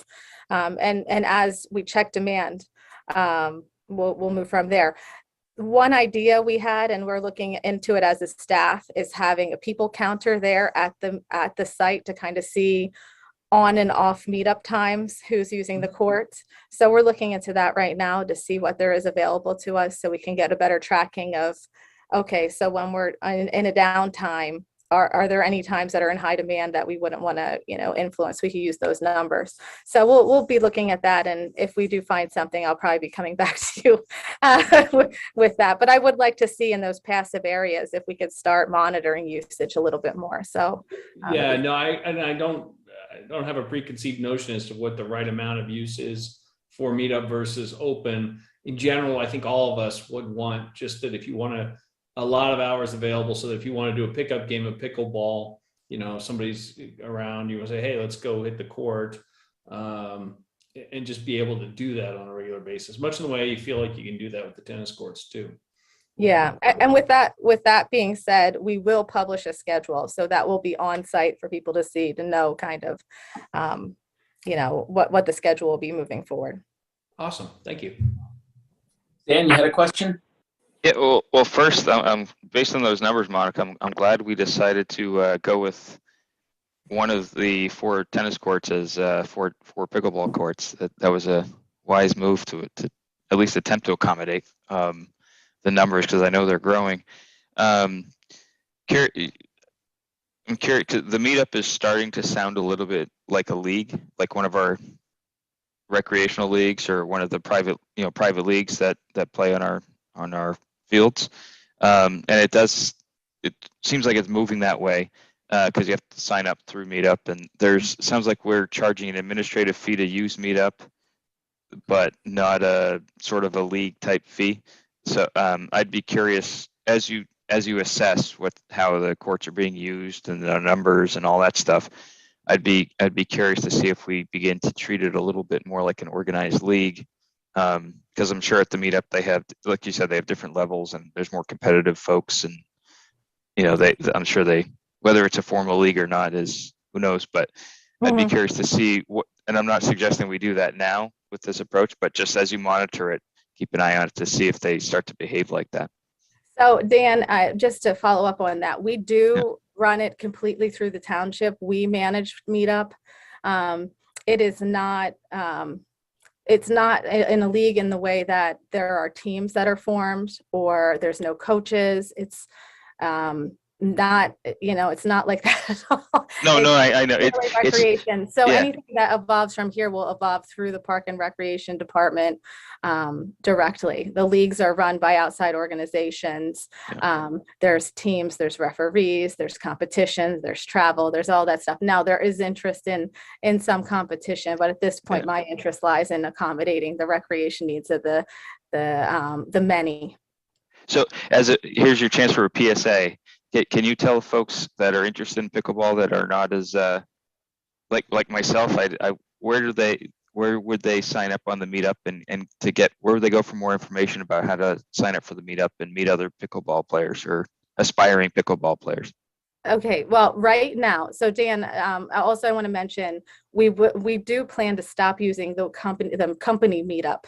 So we call it a meetup group now, but the company meetup is not necessarily very user friendly. So hopefully for next year we'll be transitioning to another app. But right now, Meetup is an app. You sign up meetup.com. You look for Lower Makefield Township Pickleball, and then you'll click on that link. You get a 14-day trial, and then you just sign up for the year. With that, we have some great community volunteers who are amazing that help facilitate the different times throughout the day. So we have someone there on site for every single session. And you move through, it's kind of self-discovery, beginner, intermediate, advanced, where you move up. So you generally would start at beginner. And you work your way through that. So that's where you go, meetup.com. And if you want to call the township, you can call 267-274-1110. And we can also guide you in that way. Now Meetup is, the challenge I have with Meetup is on the back end, we have trouble helping residents when they have trouble with the app. You'd have to actually call Meetup and all that stuff. This new app will give us a little bit more leverage on the back end to be able, the new app that we're looking at right now, to be able to help residents. And Dan, too, since I have you, and you're asking questions, so I'm focusing on you. We have a new instructor too that we're going to start running classes for beginners through the township. So we're going to start doing that also. So you can sign up and get classes, because that was a big request from township residents. We're going to have a pickleball instructor? Yes. Will this person train me to become a ringer in like 3 weeks, or how long is it going to take? Well, it's a beginner class, John. So it depends on you. That's your natural skill levels. We do have a pickleball instructor. We're going to run group classes like we would a group aerobics class or anything like that. But it's pickleball. And folks will be able to search that through the classes on the classes portion of the website. Yes. Of the township website. Sorry. Township website. Yep. Everything Perfect. Pickleball is township. Yep. And I have an extra racket if you want to try it out, Dan. Let's go. It'll be sad, but let's go. Thank you, Monica. Any other supervisors have any questions for Monica? Is there any public comment regarding this? Anybody on the phone that wants to make a comment? No public comment. Awesome. Thank you so much. And there's no public comment online. Thank you so much. So I called a question. All those in favor, raise your hand and say aye. Aye. Aye. Opposed? None. Motion carries 5-0. Thank you, Monica. Thanks, Kurt, Monica. back to you. Let's talk about our sewer bill delinquent collection. Sure. One of the things that we still have ongoing is that we will still have delinquent sewer accounts. Challenge right now is, the last township sewer bill went out the end of February, the 1st of March or so. So there could be some longer term delinquencies. And we have been, over the last number of years, taking means by which to lien properties if necessary for those that were substantially delinquent, that we've still been doing. But the issue we have now is, for the current bill, we're still not in a period that it would be technically delinquent. However, what we've been doing in the interim is we've been reaching out to companies to see when the time comes, and I can't give you a specific time when that would be considered delinquent. Probably by the end of April, the first 2 weeks in May, that those accounts would be considered officially delinquent. That we've been reaching out to companies that do collections to see like who's out there, what's the level of service that they provide. A lot of times they will be asking questions like, how many delinquencies do you have? We don't know the answer to that yet. But I just want you all to be aware that we've started getting details of companies that we've reached out to in the region, both that do local work and others that would be more regional. And we'll be getting you some details together about those companies, about what they charge, what services they provide, and to be expecting that in the coming week or so, then with the hope of having a more specific discussion about how we want to go about doing things. Because part of this as well could be with some of these examples, even having to pass an ordinance on what level of fee for non-payment we'd have, and some of the issues with liens as well. So we will be having some information to you. I would expect that will be an agenda item, possibly even in our next meeting with some more specific detail to discuss. The last item I have for you is consideration to approve financing for six-wheel dump truck. We put a request for proposals out for those. The low bidder for that did come back at TD Bank at 3.45%. Obviously, rates have risen, but that still is within under the cap, or not the cap, but the budgeted anticipated interest rate in the budget, which we assume to be 3.5 in the budget document for financing this. So it's a 3.45. I'd ask for consideration. So Do I hear a motion? So moved. I think the motion was made by Supervisor Weiss, seconded by Supervisor Blondie. Any discussion by any of the supervisors? Yes, Dan. You're on mute. There you go. Rookie mistake. Kurt, this is for you. We're under the budgeted interest rate. Are we? Yes. How are we? Let's see. The total cost for the dump truck's $177,910. Is that also at or below budget? We budgeted that the cost would be $180. Even better. Okay. Thank you, Kurt. Yep. Any other comments? Any public comment? Anybody on the line? No public comment. Call to question. All those in favor, raise your hand and say aye. Aye. Opposed? None. Motion carries 5-0. Thank you so much, Kurt. Let's move to agenda item number 12, the solicitor report. Mr. Truelove. Supervisor Grenier has something on it. Go ahead. Yeah, I was going to ask Kurt sort of the manager questions after his, if you don't mind, real quick. Oh, yeah, I'm sorry. Go ahead. Yep. Kurt, I don't know if it was last meeting of the meeting, but I think it was a couple of meetings ago. I asked the question. I was virtual. I didn't realize you weren't in the room. I think you had to leave early for some personal reasons. I wanted to follow up on that because I don't think we talked about it since.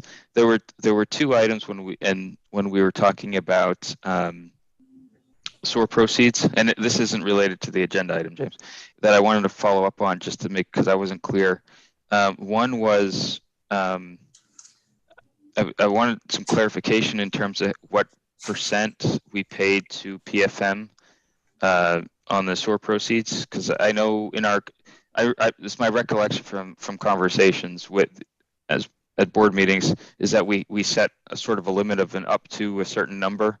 Right. And I just don't recall actually voting on what we were going to actually pay them. So I was curious. I didn't know where we stood with that or how we got to the final numbers. Well, the percentage that so if we look back at the minutes, I think in 2019, when that was discussed, part of what they had said is they were willing to put a provision in there that said up to 0.85%, with the provision in the end, at least if you remember back and what the discussion was, that if for some reason there was a quick turnaround, right, with the sale, or the sale price came in substantially over the estimate, that in the end they would be willing to certainly work with us as they had with other clients, understanding in the end if any of those things happen. So those things obviously did not happen. They put in a bill at the time as part of closing of 0.85%, and it was paid out of the proceeds. Okay. So question on when they were talking about 0.85%, were we still at a rough, I believe, their rough estimate up front was like, I recall, and I could be off a little bit here, but was roughly 35 million for a sale, 30 to 35. That was actually not the number that was their estimate. When we had put out there, when we had engaged them, and we were trying not to talk too publicly about that number because we had potential bidders coming in, we had put out there to them in the end that the goal of the sale would be, at least as far as a number, to achieve the goals of debt reduction. And what was discussed was a sale of at least $30 billion. That when the request for indicative bid came in, if that was going to show something half that or not close to that figure, it would make no sense to move forward. So we put that out there in the end because people were sort of pressing on what was the goal we were trying to meet with a sale. And we started talking about debt reduction and how much we would need for debt reduction. Remember, it was 2 years, 3 years ago or so. So the debt that we had to pay off at that time was still higher. So in the end, that was the number that was put out there to at least be able to make the presentation of what the administrative benchmark was to achieve those goals. Okay, so we didn't put it to a vote. They gave us a bill and it was paid essentially. Correct. Okay. Mr. Chulov, I don't know, something to think about. To me, based on that contract language, personally, since it said up to 8.85% on what in my mind was going to be a much lower number than what the actual sale was. I think they made out pretty well. 0.85 off of a $35 million sale versus 0.85 on a $50+ million sale. Significant difference. Is that something that we need to have sort of an after the fact vote on? I'm uncomfortable with paying them that much for the services rendered without a discussion. Is where I'm going.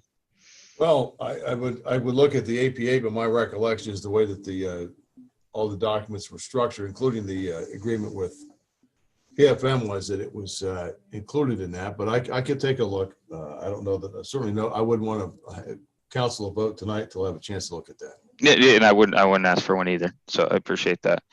And then Kurt, related but different. I'm not saying this is a good or bad thing. This is more of a process thing.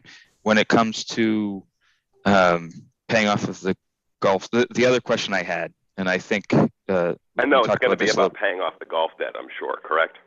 That is exactly right. Because basically, I've actually had a number of people call me, asking me if I'm going to be charged with a felony and if we're going to ask for the Attorney General to investigate me. So I'm actually very familiar with your question. So in the end, yes, the golf debt was paid off as part of the 2022 budget that was passed. And as such, because of the timing of when that had to be done, and at least with the understanding that the budget itself had not just the debt being paid off, but the benefits of the debt being paid off. So for example, we're funding the Woodside Bike Path this year because we have extra golf money, because it's on a surplus this year and not a deficit to pay off. And so all of those other pieces that went along with the budget were in place, in my mind, and at least in others that I've spoken with, would have provided the authority to pay that debt off. It happened second, but as part of that sale. Okay. Again, I was when I contemplated that process, it would have been, for comparison purposes, tonight. We were talking about moving forward with the financing of the dump truck. That was in the budget but we have to vote on executing the specific line item in the budget. So that's different though. But that is that is different. That is very different. So even the dump truck that we previously put in the budget, right? That we previously put in the budget, I put in the budget because you approved that $177,000 truck.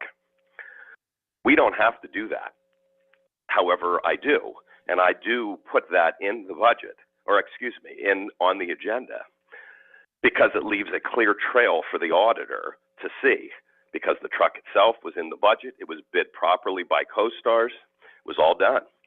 The quotes and the stuff for the financing is still a process by which gives the auditor a clear track to see what was this approved for. Oh, the board, it gives a clear trail for that. And the process by which we get quotes is also a process that, even though it's in the budget, would not be covered or would not have been a formalized process. It wasn't through CoStars. It wasn't through any other means than the action of us taking it. So that is a distinct difference between, in my mind, paying off the debt, which was part of the budget, which had spillover effect to 8 or 10 other items, and putting a truck or the financing of a truck that, while in the budget, weren't part of a CoStars program or anything else that we could point to approval absent the board doing it. I'm still, it's a major policy item, a major financial matter. In the future, I would appreciate it if we had, when we're going to execute those items, and I'm not saying it's bad to pay off the golf course budget. I'm not arguing that at all. I'm just saying when it's time to execute that type of stuff, it would be nice to have that on the budget, not on the budget, excuse me, on the agenda first to make sure we're all aware what's going on and when. Well, all I would point out is that leading into that March 4th closing date, which is when the sewers closed, which was on a Friday, I had provided repeated updates to the board that the sewer sale would be closed on the 4th because it had to as part of the sale, and the plan then to do the golf debt consistent with the budget would be done on the following Monday on the 7th. And I know I started reporting that had to have been 3 or 4 weeks in advance. I understand that you believe it should have been on the agenda, but I did give those dates and that overview to the board in advance of it happening. Yeah, and just to reiterate too, Kurt, we did get those communications. I didn't get any feedback from any supervisors asking me to put it on the agenda.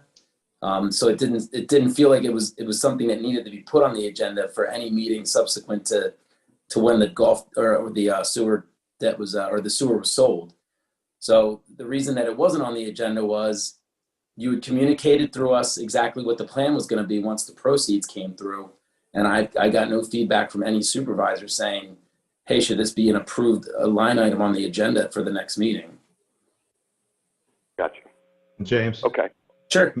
May I add that in 2019, we authorized the township manager to go through all phases, including closing.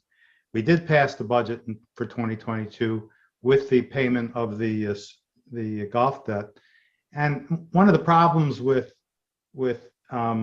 having basically a rubber stamp vote for an actual figure like we do with a truck is that with the payoff of a loan or a mortgage or a bond issue, especially when we have to create the funds that we do because we couldn't pay off, we have uncallable bonds at this point that's part of this debt, and the mechanisms of arranging for the repayment of this debt.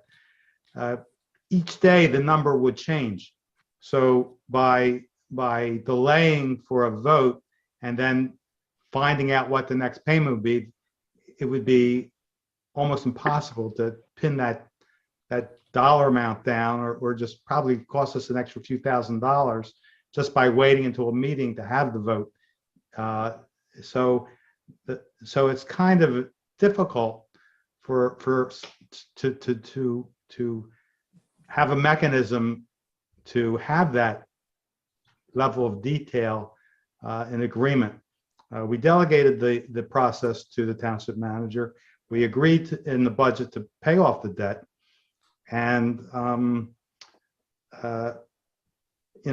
we even authorized the township manager to work with the bond, the finance people to set this up.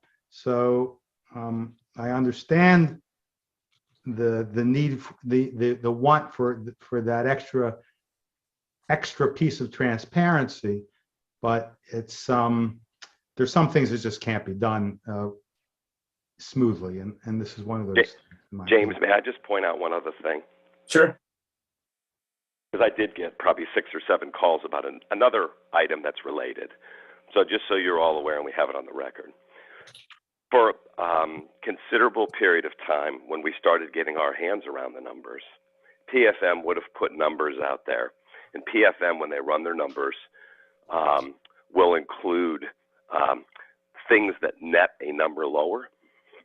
So in the end, PFM had always anticipated that if we paid whatever debt we paid off, whether it was one of them or both of them, because all of that debt was not immediately callable, as you all know, some of it is never callable, would sit in some pot, in some investment, with some investment structure around it. So PFM had been examining different securities and had been providing back to us, for example, for quite a while, and I might be off a few dollars. We're saying that the golf debt to be paid off would be $14.4 or $14.5 million, somewhere around there. And in the end, you'll recall that we ended up paying something like $15.2 million is what the gross amount out that was paid. However, in my interest of sort of not netting a number out and explaining where everything is, I didn't net the number out. We collected back $1,637,000 from the state local government securities, or slugs, based on that pot of money and the pot of money from the sewer debt. So in the end, even if you cut that figure in half, 800,000 or so attributed to the golf debt, it goes from 15.2 million, which was the gross payment, with the net of the 800,000 out, back to about 14.4 million, which was the number they had been talking in or around within a few bucks for leading into that whole closing period, at least for the year or so. So that's where that number came from as well. For the debt that was paid off, the golf course debt that was callable, what was the interest rate on that debt? That was callable? I don't think we had any that was immediately callable. I'll have to look and see, but those had different rates. And again, I'm speaking off the top of my head. I don't have here. My guess is somewhere between 2.5% and 3.5% or 3.7% or so, I believe. Mm-hmm. And so, to help me understand this, for the stuff that's non-callable, we have a fund that pays that down, right? Correct. And that fund earns interest at whatever the rates are that we can earn on that fund, right? Those were slugs that we bought on the market on the day of the golf course debt closing, which would have been March 7th. So, so those are fixed instruments then going forward. That's all we're allowed to do with those.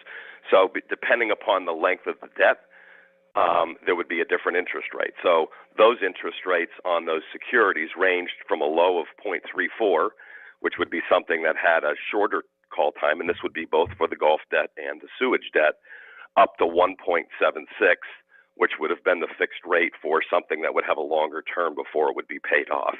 And because they could sit and run those numbers, we got that interest credit back immediately. It wasn't like that was something that would trickle back to us over 13 years. They did the calculation, worked the math in that way that we could pull that money back, which, as you all know, we received, I don't know, it must have been a week or so after the golf closing debt, once those were purchased.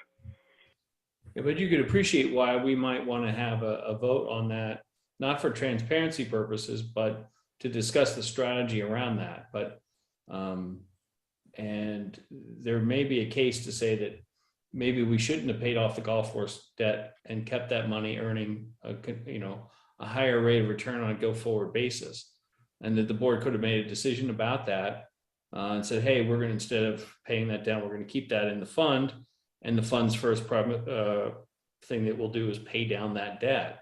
So there's a lot of things there that, the board could have discussed in open session that I think would have been beneficial in a long run financial decision that, the community would have benefited from. Well, I just want to redirect. Yeah.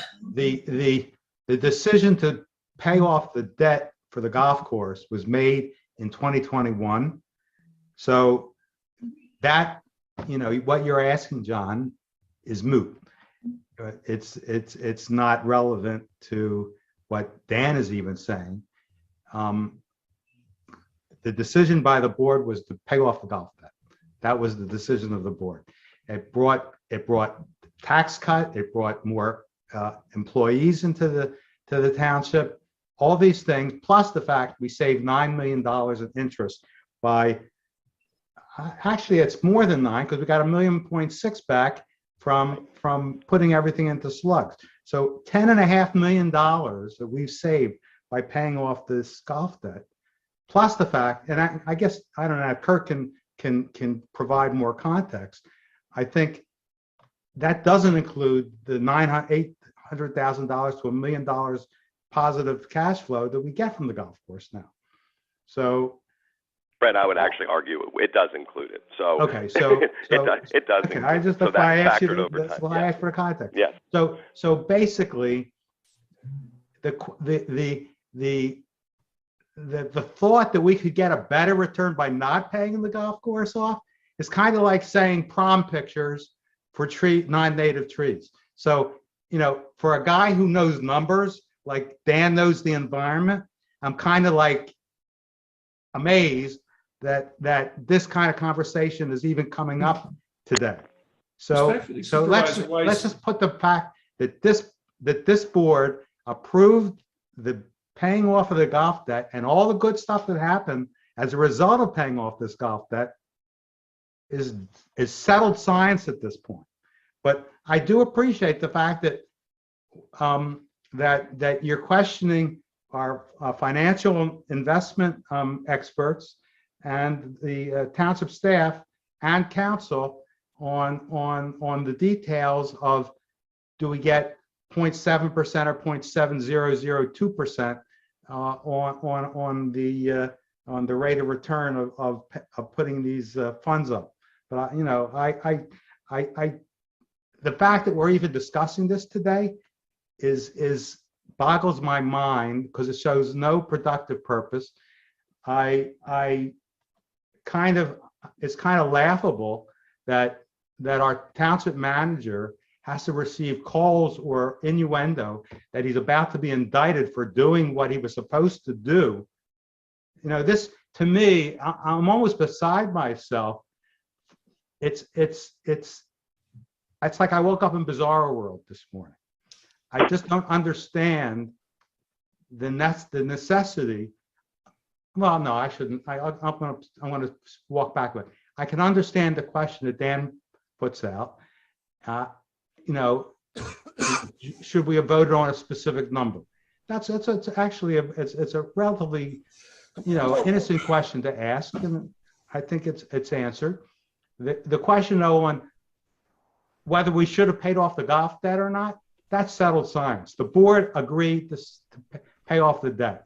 It's a done deal. We don't have to go back and talk about it because that was the decision of the board.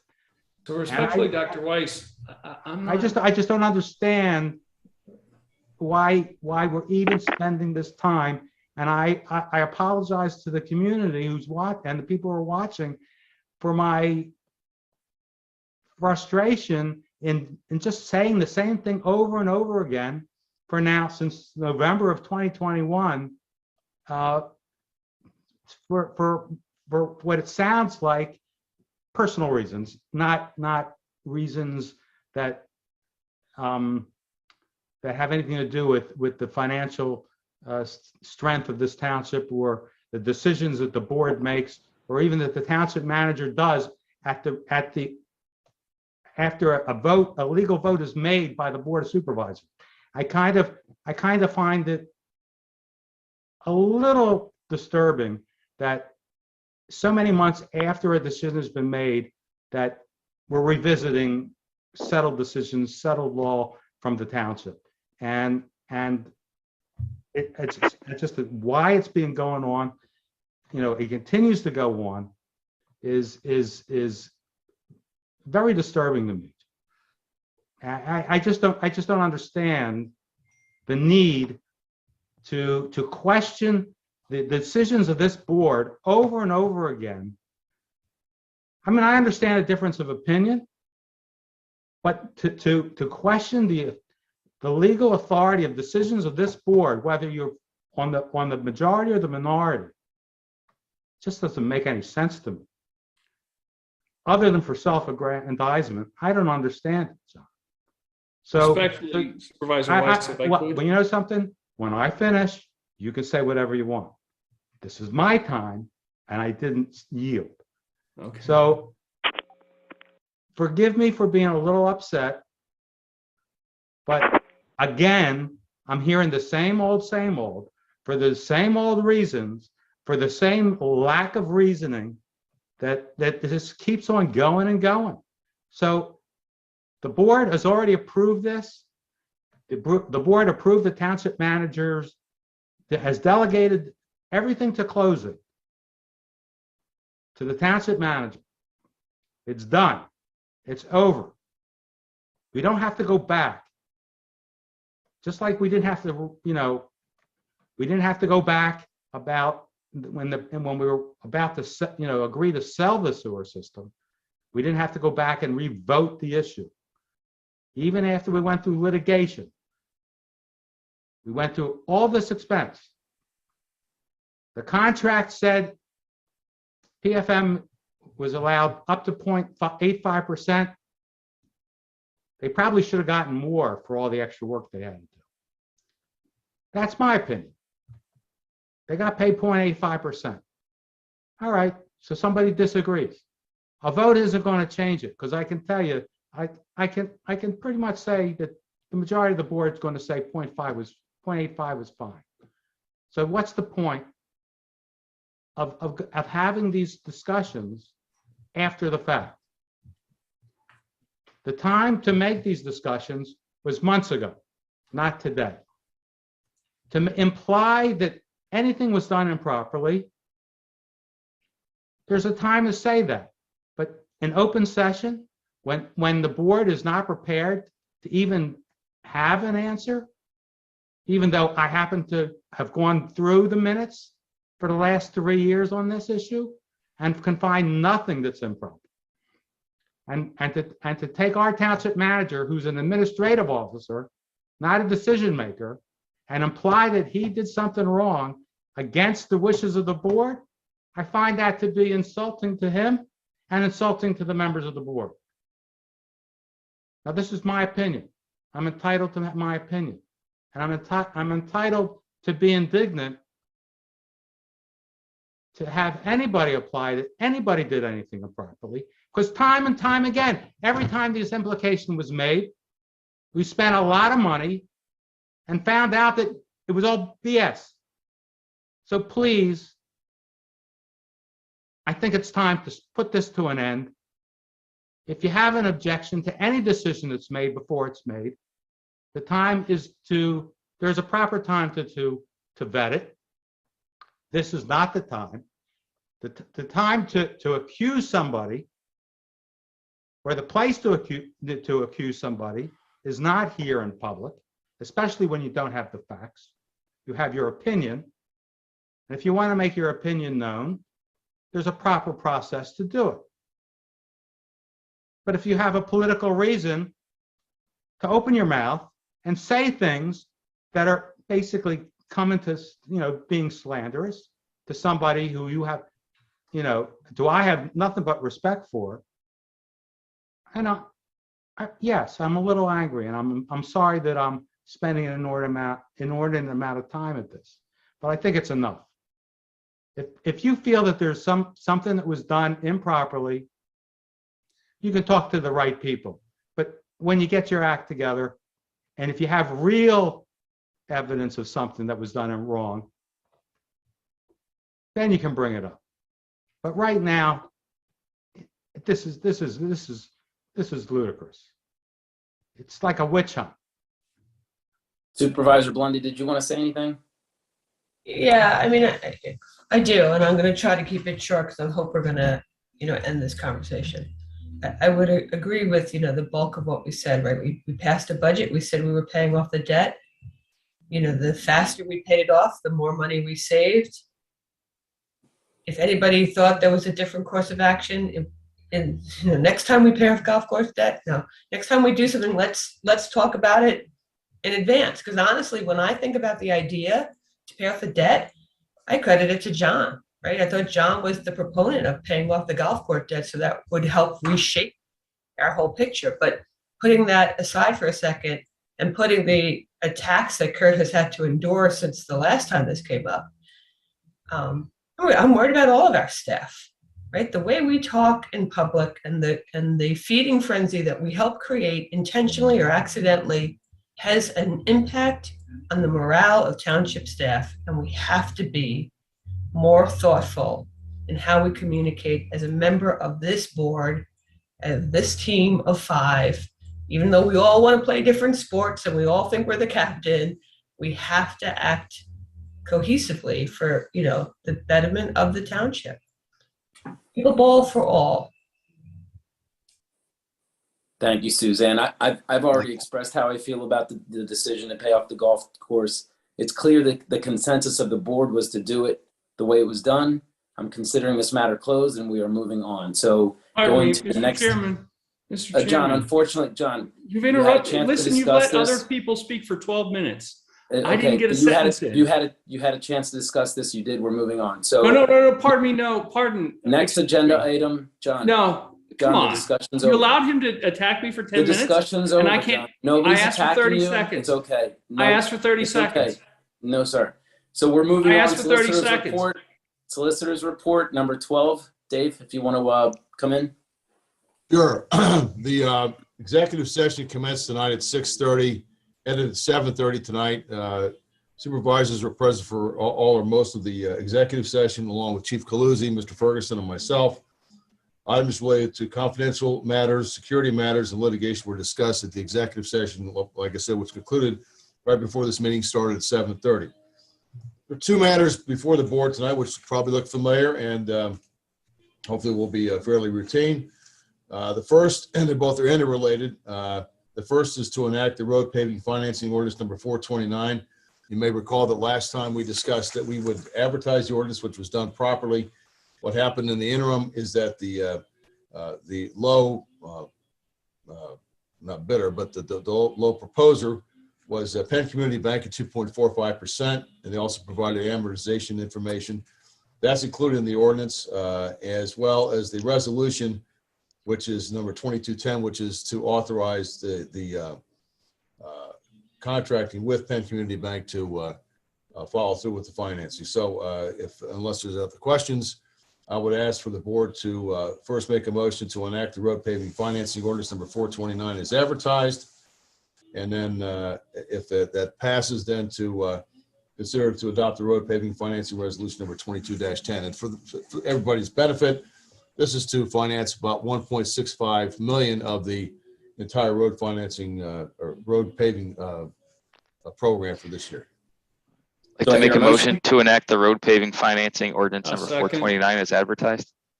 I'll second. Beat to it. Motion made by Supervisor Grenier, seconded by Supervisor Lewis. Any discussion? Just trying to speed it up for you, James. Thank you. Any public comment? Any supervisor comments? Anybody on the line? Looking for my little note there. I'm assuming nothing. There it is. No public comment. Call to question. All those in favor, raise your hand and say aye. Aye. All opposed? None. Motion carries 5-0. You want me to do the next one? Sure. Yeah, you may. All right. I'd like to make a motion to adopt the road paving financing resolution number 22-10. Second. Motion made by Supervisor Grenier, seconded by Supervisor Blondie. Any supervisor discussions? Any public comment? Anybody on the line? Thank you. Call to question. All those in favor, raise your hand and say aye. Aye. Aye. Opposed? None. Motion carries 5-0. Thank you. Number 13. Yes, the next 2 items are under Zoning Hearing Board Appeals. The first, sorry for putting my head down, but I have to read this item. Appeal 22-1959, Matt and Ann Moyer, appeal for the property located at 1428 Revere Road, tax parcel number 20-059-028. The applicants request a variance from Township Zoning Ordinance 200-69 sub 14 sub A in order to place a shed behind the house and 5 feet from the property line where it is required that an accessory building be located only in the fourth of the lot, farthest from the abutting streets, and no less than 10 feet from any side lot line. Given all that, we would recommend deferral to the zoning hearing board unless there's a contrary sentiment by the board. Hearing nothing different. Next, appeal 22-1960, Jessica and Lucas Rams, appeal for the property located at 879 Sandy Run Road, and as an aside, also known at some point as 979 Sandy Run Road, tax parcel 20-025-002. Applicants request variances from Township Zoning Ordinance 200-22 to permit a front yard of 20.13 feet, where 30 feet is required, and a rear yard of 34.43 feet, where 45 feet is required.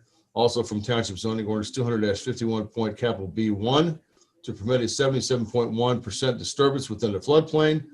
Also from Township Zoning Ordinance 200-51.B4 sub C sub 2 sub B to permit a 66.1% disturbance within the required 100-foot watercourse buffer.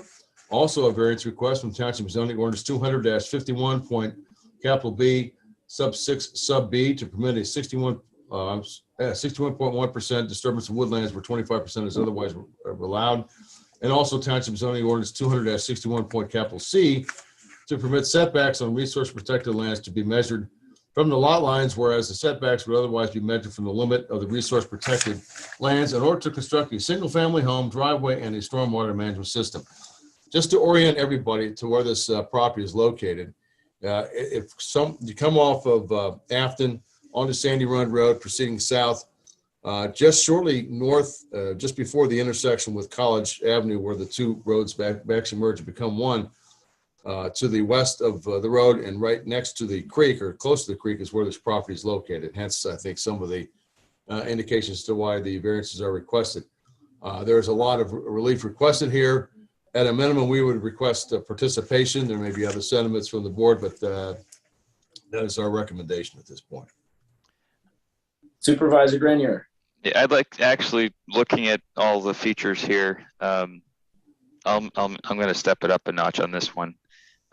This covers everything and extensively. So I'm going to make a motion to oppose the variances requested for the address of 879 Sandy Run Road. Second. Motion made by Supervisor Grenier, seconded by Supervisor Lewis. Any supervisor discussion? Yes. Okay. I normally, for something, where there's some disturbance but not a great amount, I would say let's participate to maintain our connection. In this case, the percentages are so high, and if you look at a map, you have floodplain, streams, floodway, wetlands, woodlands, the whole nine going right through there, and they're impacting all of the above. Not to mention any DEP, Army Corps permits that they may need to do whatever there would happen there, which may not occur in the first place, but I don't want to opine on that. But just in the spirit of all of the resource protection types of ordinances that we have in place, that the EAC has mustered through over the years, that we've all seen fit to promote or abide by for the good of the township, I would say it's in our interest to oppose this one. Thanks, Dan. Yep. Supervisor Weiss, did you want to add anything? No? Is there any public comment regarding this?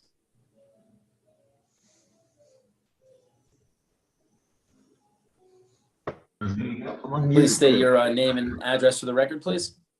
Lee Pedowitz, 247 Truman Way, Yardley. I just want to agree with Supervisor Grenier. I guess what stood out to me immediately was that they're asking for a 61.1% disturbance of woodlands where 25% is otherwise allowed. So without looking into the details, I just agree with the Supervisor Grenier. Thank you very much. Thank you, Mr. Pedowitz. Any other public comment? Anybody on the line? No public comment online. Thank you. Call to question. All those in favor of opposing, please raise your hand and say aye. Aye. Aye. The ayes have it, 5-0. Yes, thank you. That is all I have tonight. Thank you. Thank you, sir. All right, moving right along. It looks like we have general, just making sure I'm on the right spot here. Zoning inspections and planning. I don't think we have anything regarding that. General public comment, item 15. Is there anybody in the audience that has general public comment?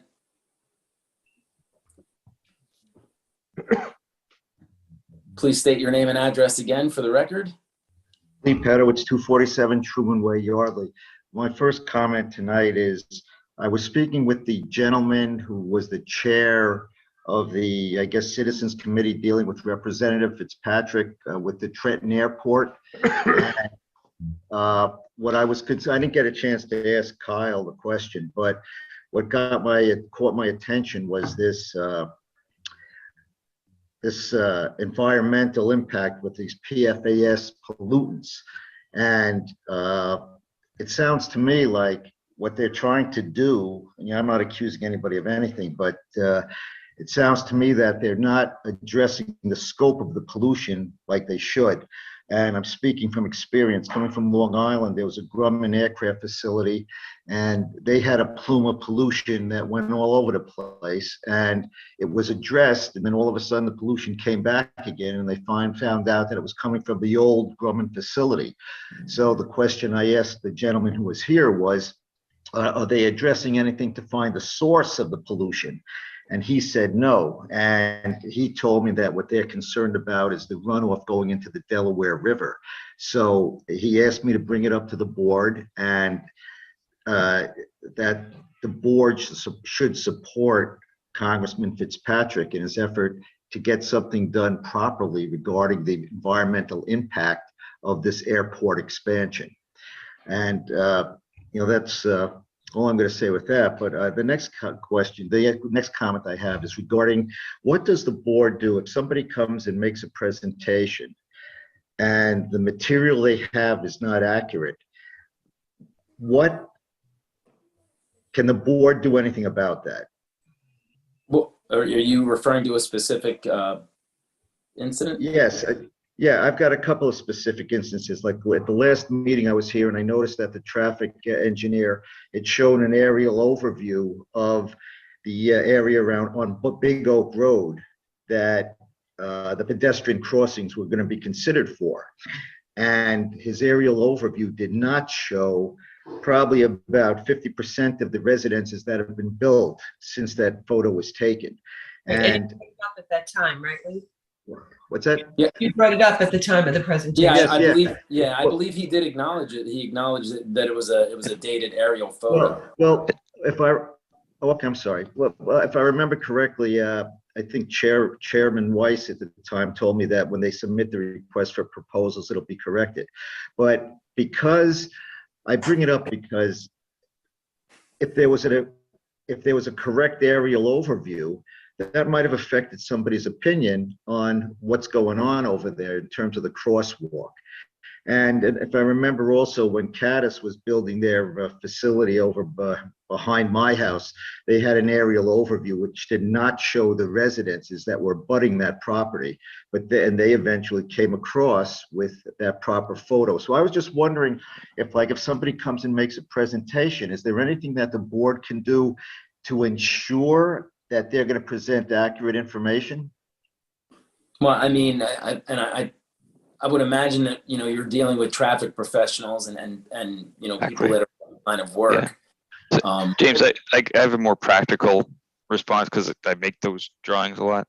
From a practical perspective, it's that no one's trying to. Well, I'll make the assumption that everyone's working in good faith and no one's trying to obfuscate anything, right? They're not trying to hide anything. It's just engineering firms have access to aerials that are they don't pay for the aerials. They could take anything from a Google Earth aerial to whatever. I'm looking, for example, right now at the Bucks County imagery because I was looking at a parcel map, and that's often what we have to use as the latest and greatest aerial. Alternatively, because those are things that are geocoded, so you can georeference them into a survey. At the same time, other plans that are submitted will have parcel information with structure out. I'm trying to draw a structure and you can't see my hands, that are on the plans in black and white. So that's what that they have to submit a plan signed and sealed by the engineer. And I know you know this as an engineer, signed and sealed, that is, to the best of their knowledge, the latest and greatest plan. Oftentimes that includes a boundary and topo survey. So they can present that. At the same time, when the engineer, let's say the traffic engineer, for example, right? He's not just looking at an aerial, he's going out there, he's physically usually going out there and looking at the site, taking pictures and understanding what's there. And if they don't do that, then we have to hold them accountable. And we hold them accountable through the township manager, or township engineer, public works planner, et cetera, as a team to do that. And Kurt, if I left anything out, I don't know if you're still on, but that's generally the process for providing a plan for review in an application, and then as it goes through the review by the collective team of professionals, they call that out during the review process as to whether or not anything was missed. Dan, I appreciate it, but I respectfully disagree. If I was making a presentation, I would make sure all the information I presented was accurate. And if I had to get a helicopter out there to take a picture, I would do it. But that's me.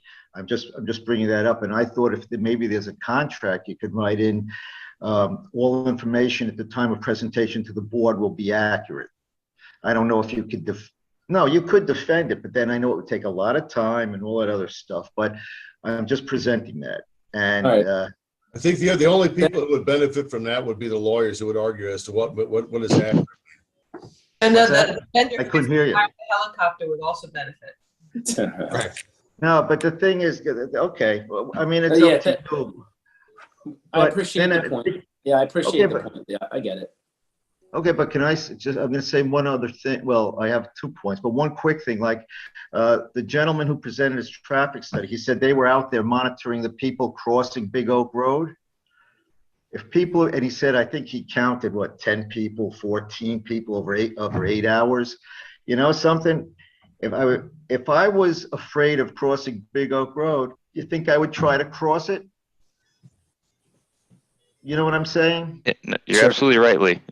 Those items are that's chicken or egg in terms of some of these designs, right? So that's a nuance for a drawing plan versus when you do your traffic counts, your pedestrian counts, and what time of year, what time of day, what location. That is very much an issue. I agree with you 100% on that stuff. Oh, good. I finally got agreement. We got one earlier. Yeah, and then the last thing is, and last week when I brought this up, I was discussing this with Chairman Weiss, and it got pretty heated about Mr. Ferguson. You know, I understand he's leaving in July, and I can't thank him enough for everything he's done, and he's helped me out considerably. But to take 6 or 7 months to replace him, I think is exorbitant. I don't know if that's the right word. It's too long. And if there are procedures in place that have to be followed in order to get a replacement, then those procedures should be looked at. But I think also, Chairman Weiss told me that this is a municipality. It's not a private business. But I think Lower Makefield has grown to the point where maybe the town board should start looking at it as maybe a little bit more of a business than just a strict municipality. And with that, I thank you very much for your attention, and stay safe and well. Thank you, Lee. I appreciate it. Right, Any other public comment? No. Anybody on the line? We have one caller online. By the way, Chairman McCartney, did you want me to talk about the Fonzie thing at all or not? I can wait till next meeting. It's up to you. Yeah, can we wait at the next meeting for that? Sure, absolutely. Okay, all right. I think was somebody there? Was somebody on the line? Yes, we have one person on the line. Bringing Brian into the room now. Thank you. Brian's in the room with us now, and Brian, it's *6 to unmute. Brian, if you can hear me, name and address for the record, please. Yep, 1412 Heather, Yardley, PA. Just wondering, I was watching the zoning meeting. I saw that the Camtrello development for the parcel located across from De Lorenzo's was postponed, and as they said, to work out issues with the township. Brian, is that how many? Brian McNamara? Full name? Brian McNamara? Yes. Okay. Yeah. We all know your voice by now, but the transcription is going to need it. Well, his name is Brain on the screen too, which is he's a smart guy. It's fitting. Yes. Please, Sorry, Brian. yes, please make sure the spelling is correct. Thank you. Just wondering how many apartments that Camtrello is asking for on that parcel, that triangle parcel of, I think, approximately 1.5 acres across from the De Lorenzo's. I think last time it was 14 apartments with no parking. According to the zoning meeting, they pushed it back to May 16th, and they said at the time at the meeting to work out issues with the township, as in like it seems to be proceeding to go forward. Mr. Mac, James, I was going to give an update during my supervisor reports, but I might as well do it early. So Brian, CT, that Mr. Troilo presented to both the Historical Commission and HARB last week. I'm the liaison to both. There have been some significant changes to what was presented previously. So there's no they're saving one of the buildings. The request, and I think that I'll say it this way: both boards gave a lot of feedback that I believe hopefully Mr. Troilo will consider strongly and address those requests. But the primary changes that I saw from the last request was bringing down the number of dwelling units. I think he's at 14 now. There's a request to further bring that down to some extent, which removes the requirement for any off-site parking, which was a big deal.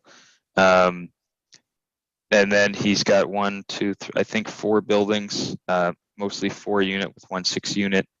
And I'm sure that'll go before HARB and Historic Commission again. There were still some comments about wanting at that time CT did not want to put a sidewalk on Yardley Langhorne Road, but I think it was pretty much unanimous across both boards that a sidewalk would still be something that they would hope for or push for. There's also some discussion about realigning the buildings to allow for actual small porches versus just the doorway coverings. So he was looking at that.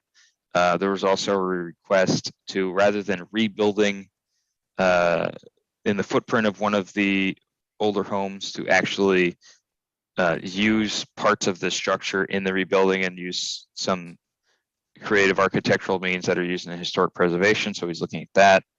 And then there's also a request, and I may be missing 1 or 2 here, but the larger 6-unit building, we were talking about quote unquote massing of the buildings because they're larger generally than some of the older homes that are in the village. So relative to scale compared to other ones, is potentially breaking the 6-unit building into a 4 and 2-unit building.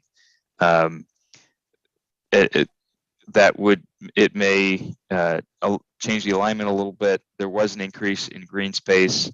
I know the landowner next door is concerned about the number of dwelling units in there. He was asking for a few less to be more in line with what the current zoning requires, which would also likely reduce by a few the number of parking spaces. But what I can say is, and I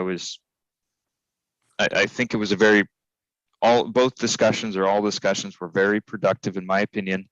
They were not combative. I think everyone was listening to each other, and I don't think we'll see it. This board will see it for a little while because I think he's going to go back to the drawing board again, try and refine it based on those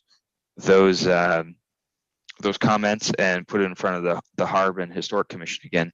And when that happens, it'll be on the agenda, and I would encourage you to watch that because they're very interactive meetings. You learn a lot at those meetings, and you hear some really good feedback because the members of those boards, we have architects, we have landscape architects, we have historians. It's a lively and very in-depth conversation. So I'd recommend checking that out once he's back up on the agenda. And happy to answer any questions from you or the board on any of that stuff because I sat through the presentation twice. Yeah, thank you. Thank you for that update. Yep. And I will try to make that meeting. How many units is he allowed to build by the present zoning? And is that the zoning of the initial village design or the new overlay? So the overlay. It's the overlay. Incorporate this. Yeah. So this is the overlay that was voted in. Was it late 2 years ago now? No. Wrong overlay. No, not the first overlay back in 2012, I believe was. Yeah, the historic district, the Edgewood Village overlay. Not it has nothing to do with the area around Cricket Preserve. Yeah. T&D. Yeah.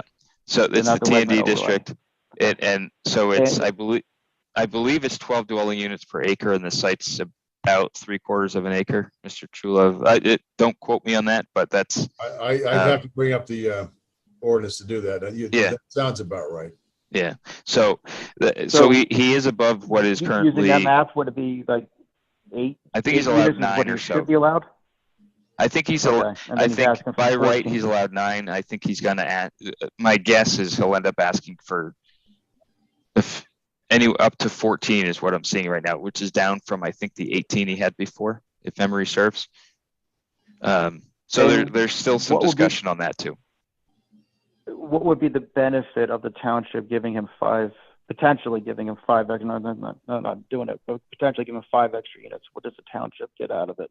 And what is the need for 5 extra units besides just him making more of a profit? And I appreciate how you point out the last supervisors meeting how Mr. Trill has already made money buying and selling that property at least twice.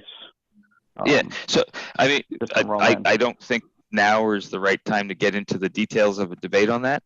I think the idea is that the main goals, I can say it this way, is we want to do whatever we can to save the 2 buildings that are there. We want to increase the interconnectedness of the entire village. That's why the sidewalk is such a big deal. And we want to do it safely. So whether that's 8 dwelling units, 10 or 12 or whatever, or 14, if we can do all that safely and ultimately meet the goals of the T&D, which is historic in nature, I think we're trying to keep an open mind relative to what gets done there. I think we all probably have slightly different opinions on what can or could get done there. But in terms of what I personally think about with that particular development area, right, is I want to save those buildings. I want walkability and interconnectedness that can be done safely in a way that does not over burden anyone or anything in that area. And I don't know if that number is 14. I don't know if that number is 12. I don't know if that number is 8. But I want to see I want to take the proposal as a whole and see what the pros and cons of the proposal are then, and then the board will have our debate as we do. But that's my personal opinion. And James, I'll shut up now. Thank you, Dan. Ultimately, it's up to the zoning hearing board. Correct. Yeah. Thank you, Brian. Did you want to add something, Fred? Yeah, as the zoning hearing board liaison, and I would have put this in my report, so that'll give me less to say later. The zoning hearing board granted a continuance to the Troilers precisely because the Troilers want to work with the township and with the various committees to get the best possible plan before he presents it to the zoning hearing board. So I don't think it's on the calendar now until June. This is May 16th. I thought they said May 16th. May 16th is this one. Well, excuse me, May 16th. And it may be continued again, depending on how their next plans are presented to the various committees that'll go first. Yeah, the cell tower one was continued to June. This one was continued to May 16th, I believe. I stand corrected. If I could just interject, when we do the pros and cons, and like how Dan said it, if we're going to give a developer something over what the current zoning allows for, as in this 5 units, the township should be getting something out of that in return versus just giving him more of a profit, since he's already made a profit buying and selling this land twice. Yeah, well, the goal As is, Dan pointed out in previous meeting. Brian, Thank the you. goal is to keep 2 historic buildings. Yes, I would agree. All right, thank you, Brian. Thank you. Yep, have a great night. Any other public comment on the line? Yes, we have Laura on the line. Bring her in right now. Thank you.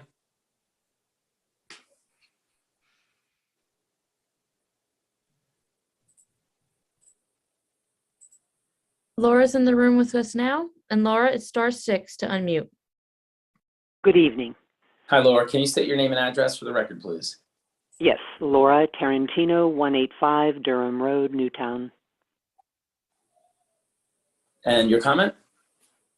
I had watched the April 6th meeting after the live broadcast, and I just wanted to add a comment on Donna Doan's comments about the Patterson Farm preservation efforts.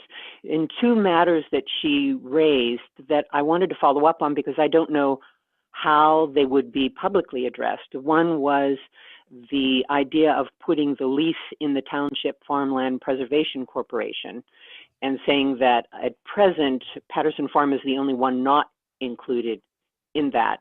And I wondered, how will that be discussed among the Board of Supervisors? Is it something that the public will learn about in watching future meetings? And the other was the idea of expanding the conservation easement. And I think that's to include, there's a portion of the land, I remember from an earlier meeting, seeing the overview of the farm. And I think this includes the buildings the Satterthwaite House is on, and the others in that area that are not officially as part of the conservation easement. And my thought was, and trust me, I'm not into the intricacies of these details, but if the farm as a whole is under a conservation easement or an agricultural easement, does that not make it a better case in trying to solicit funds and get approval from, state and federal funds for preservation farm? I mean, it's just, throughout the United States, this farmland issue is just so big. And with Bucks County having this opportunity to combine all these factors, such as heritage and the agriculture and with the Quaker background, it just seems like such a, it's poised for a big, a win in terms of for the state taking the lead and having one of the farms really highlighted. And I just wonder how these 2 matters would be discussed in the future so that the public is educated about what the choices are and how the Board of Supervisors will come up with a decision on those 2. Thank you for your question. I believe Dr. Weiss has a response. And I think this might be a good time to segue from general public comment to discussion items to talk about sewer proceeds, so we can actually comment on what to do with the farm. If kind of like a point of order, because sure, the part of the discussion items for sewer proceeds will include the farm. So, if Laura doesn't mind holding on for a little bit, sure, we can have that discussion if that's all right with the board. Do we have to make sure we're going with public comment first? Yeah, If she's the last one. I might be wrong, but if she's the last one. Was there any other public comment on the line? Well, James, can I ask a quick thing? Laura's second question is more related to what can and can't be done with an agricultural easement at the state level. And that's a very straightforward answer because we've looked into that as a township. The whole farmland preservation easement side of things is much different. And Dave, correct me if I misspeak at all, but the township years ago did look, and I've talked about this with Mr. Majewski, and we talked about this at the Historic Commission as well.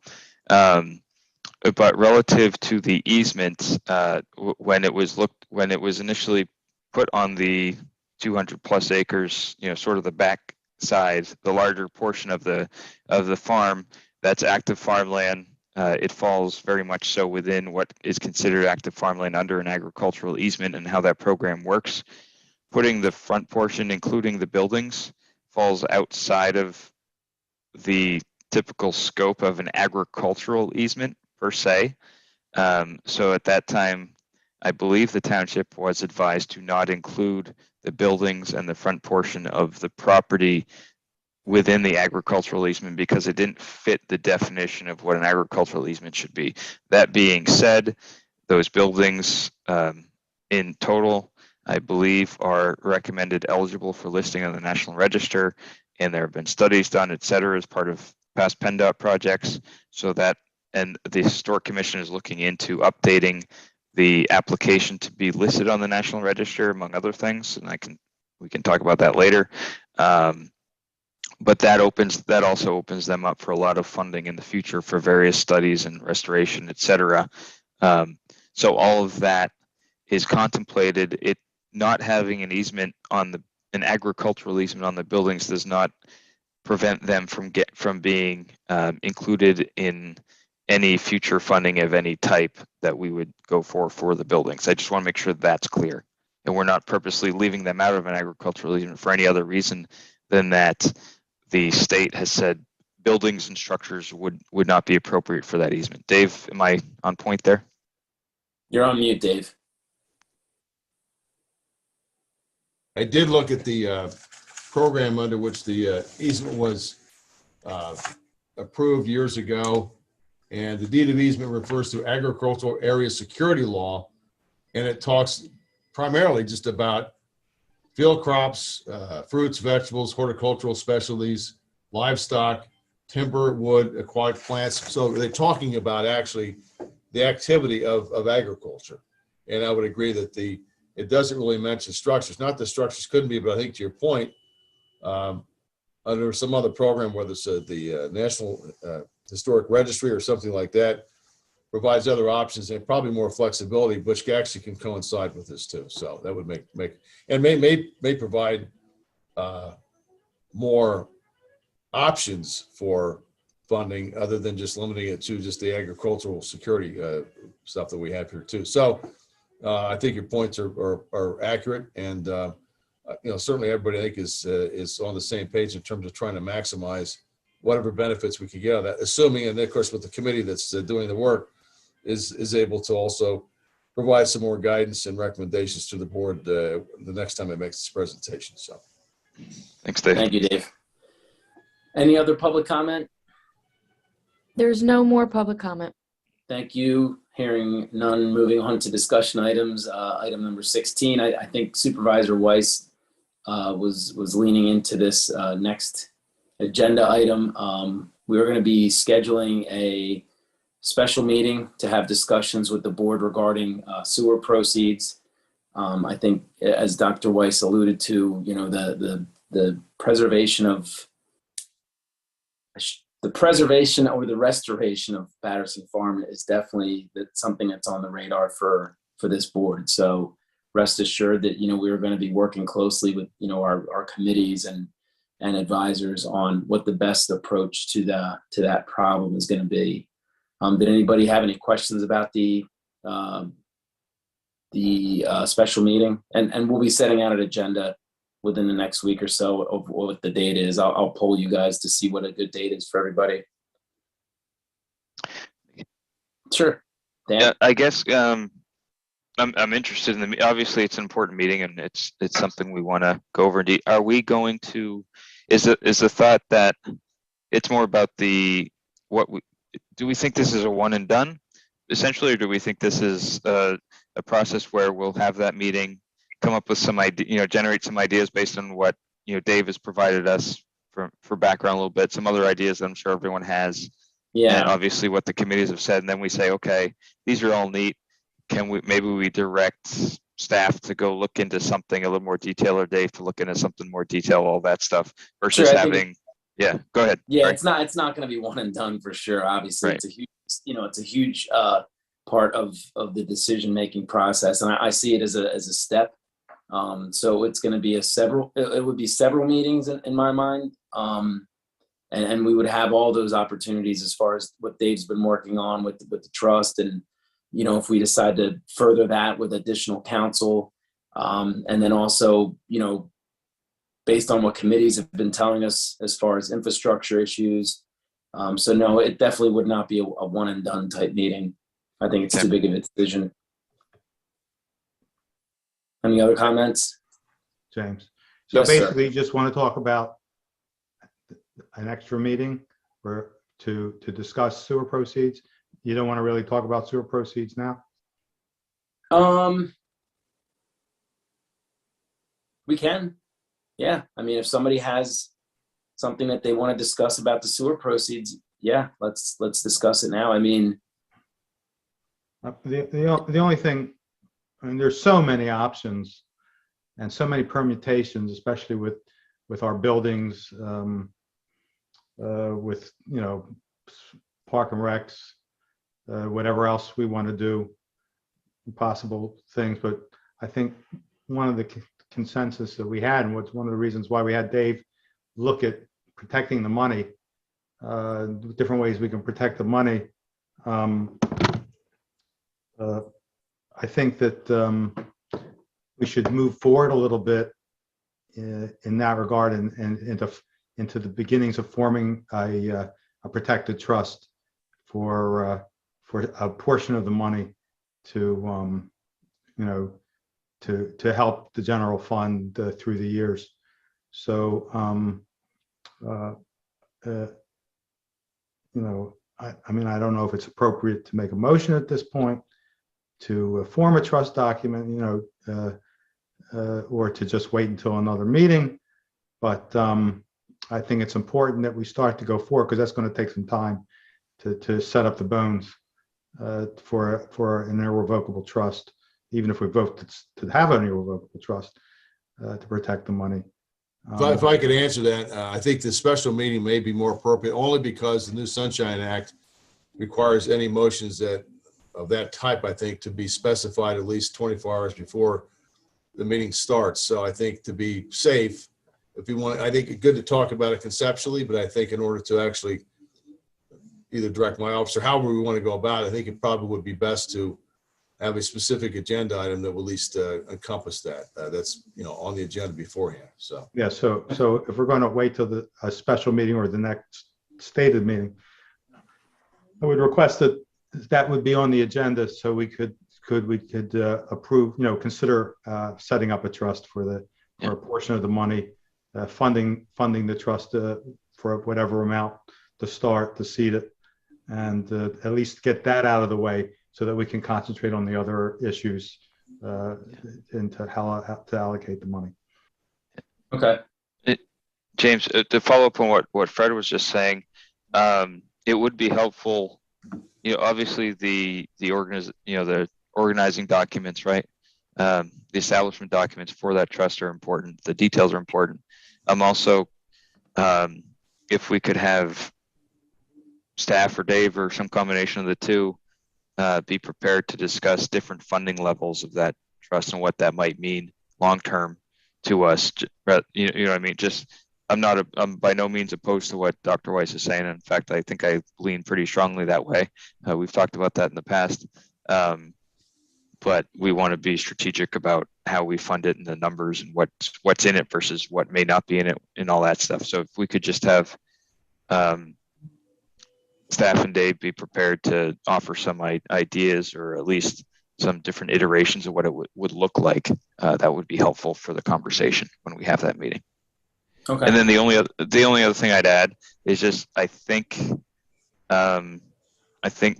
Monica and I were talking about some other stuff, and she mentioned that it's the plan that was in front of Park and Rec is likely going to be on our May 4th agenda. Mm-hmm. I think it would be useful to hear that plan either before we have our special meeting, to see if that influences our discussion at all. I know we're all familiar with the plan, but the final version hasn't been presented, so that may play into how we schedule this. I don't know what you think about that. Okay.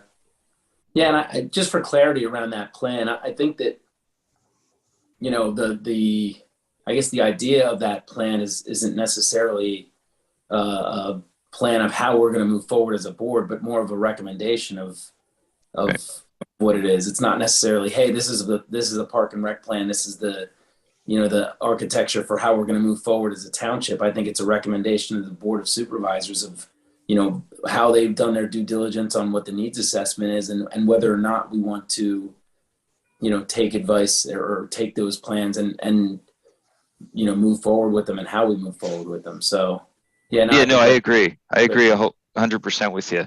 I just think between that presentation and the one we recently had from the ad hoc committee, they're just two, I think they're going to end up being two well thought out plans that get us to think about two very different items that can likely be impacted by how we decide to spend the sewer proceeds. And it'll help us it gives just a big picture approach to everything. That's all. Sure. Any other comments on the sewer sale proceeds? Hearing none, moving to item number 17, supervisor reports. I have nothing to report. Supervisor Weiss? Other than the zoning hearing board, the ad hoc property committee is anxiously awaiting the board's input on their recommendations for a phase 1 study. Since we don't have a date yet for a special meeting or agenda item, you know, I'm just pushing the idea that sooner than later, while everybody's on board and remembers what they talked about, I think it would be essential that we continue the conversation. Okay. Supervisor Grenier? I already spoke about HARB. Historic Commission, in addition to the items I already spoke about, also is looking at, actually I already spoke about that too. The only other item they covered outside of moving forward with the, pushing forward the application for historic preservation the listing is they were talking about looking at the recommendation for the dendrochronology work. And I would have done this. We moved quickly through community announcements earlier, but I would be remiss if I didn't do this. I have to say happy birthday to my 5-year-old. Couldn't put her to bed tonight because of the meeting, but I just she'll watch this tomorrow and she'll say, I finally get to say happy birthday to my little Isabel. So nice. Hopefully she's in bed sleeping soundly right now. Supervisor Blundy, any updates on your committees? None. Supervisor Lewis? Am I recognized? Yes. Supervisor Lewis, that's you. Yes. Yeah. So the Trenton Mercer Airport review panel met, and obviously you heard from Kyle from Representative Fitzpatrick's office, which represents the output of that meeting. There's other stuff that has been provided. Excellent. Thank you so much. Is any other business? Yes, Suzanne. So thank you. So you heard earlier that we're going to have the first blood drive in the township building in quite many years. There's definitely a critical blood shortage, and it's not so easy to give blood. So I'm hopeful we're going to be able to make this a continuing thing, and the Red Cross has asked us if we could commit to it being a continuous thing, meaning every 60 days or so. So that is my plea to everybody out there. We still have open slots. Please sign up so that we really get an idea if this is something that the community is interested in, and then we can keep it going forward. Thank you. Thank you. I don't believe we have any appointments to boards or commissions. That being said, I'll entertain a motion to adjourn. So move. Second. All those in favor, raise your hand and say aye. Aye. Aye. Have a great night, everybody. Thanks.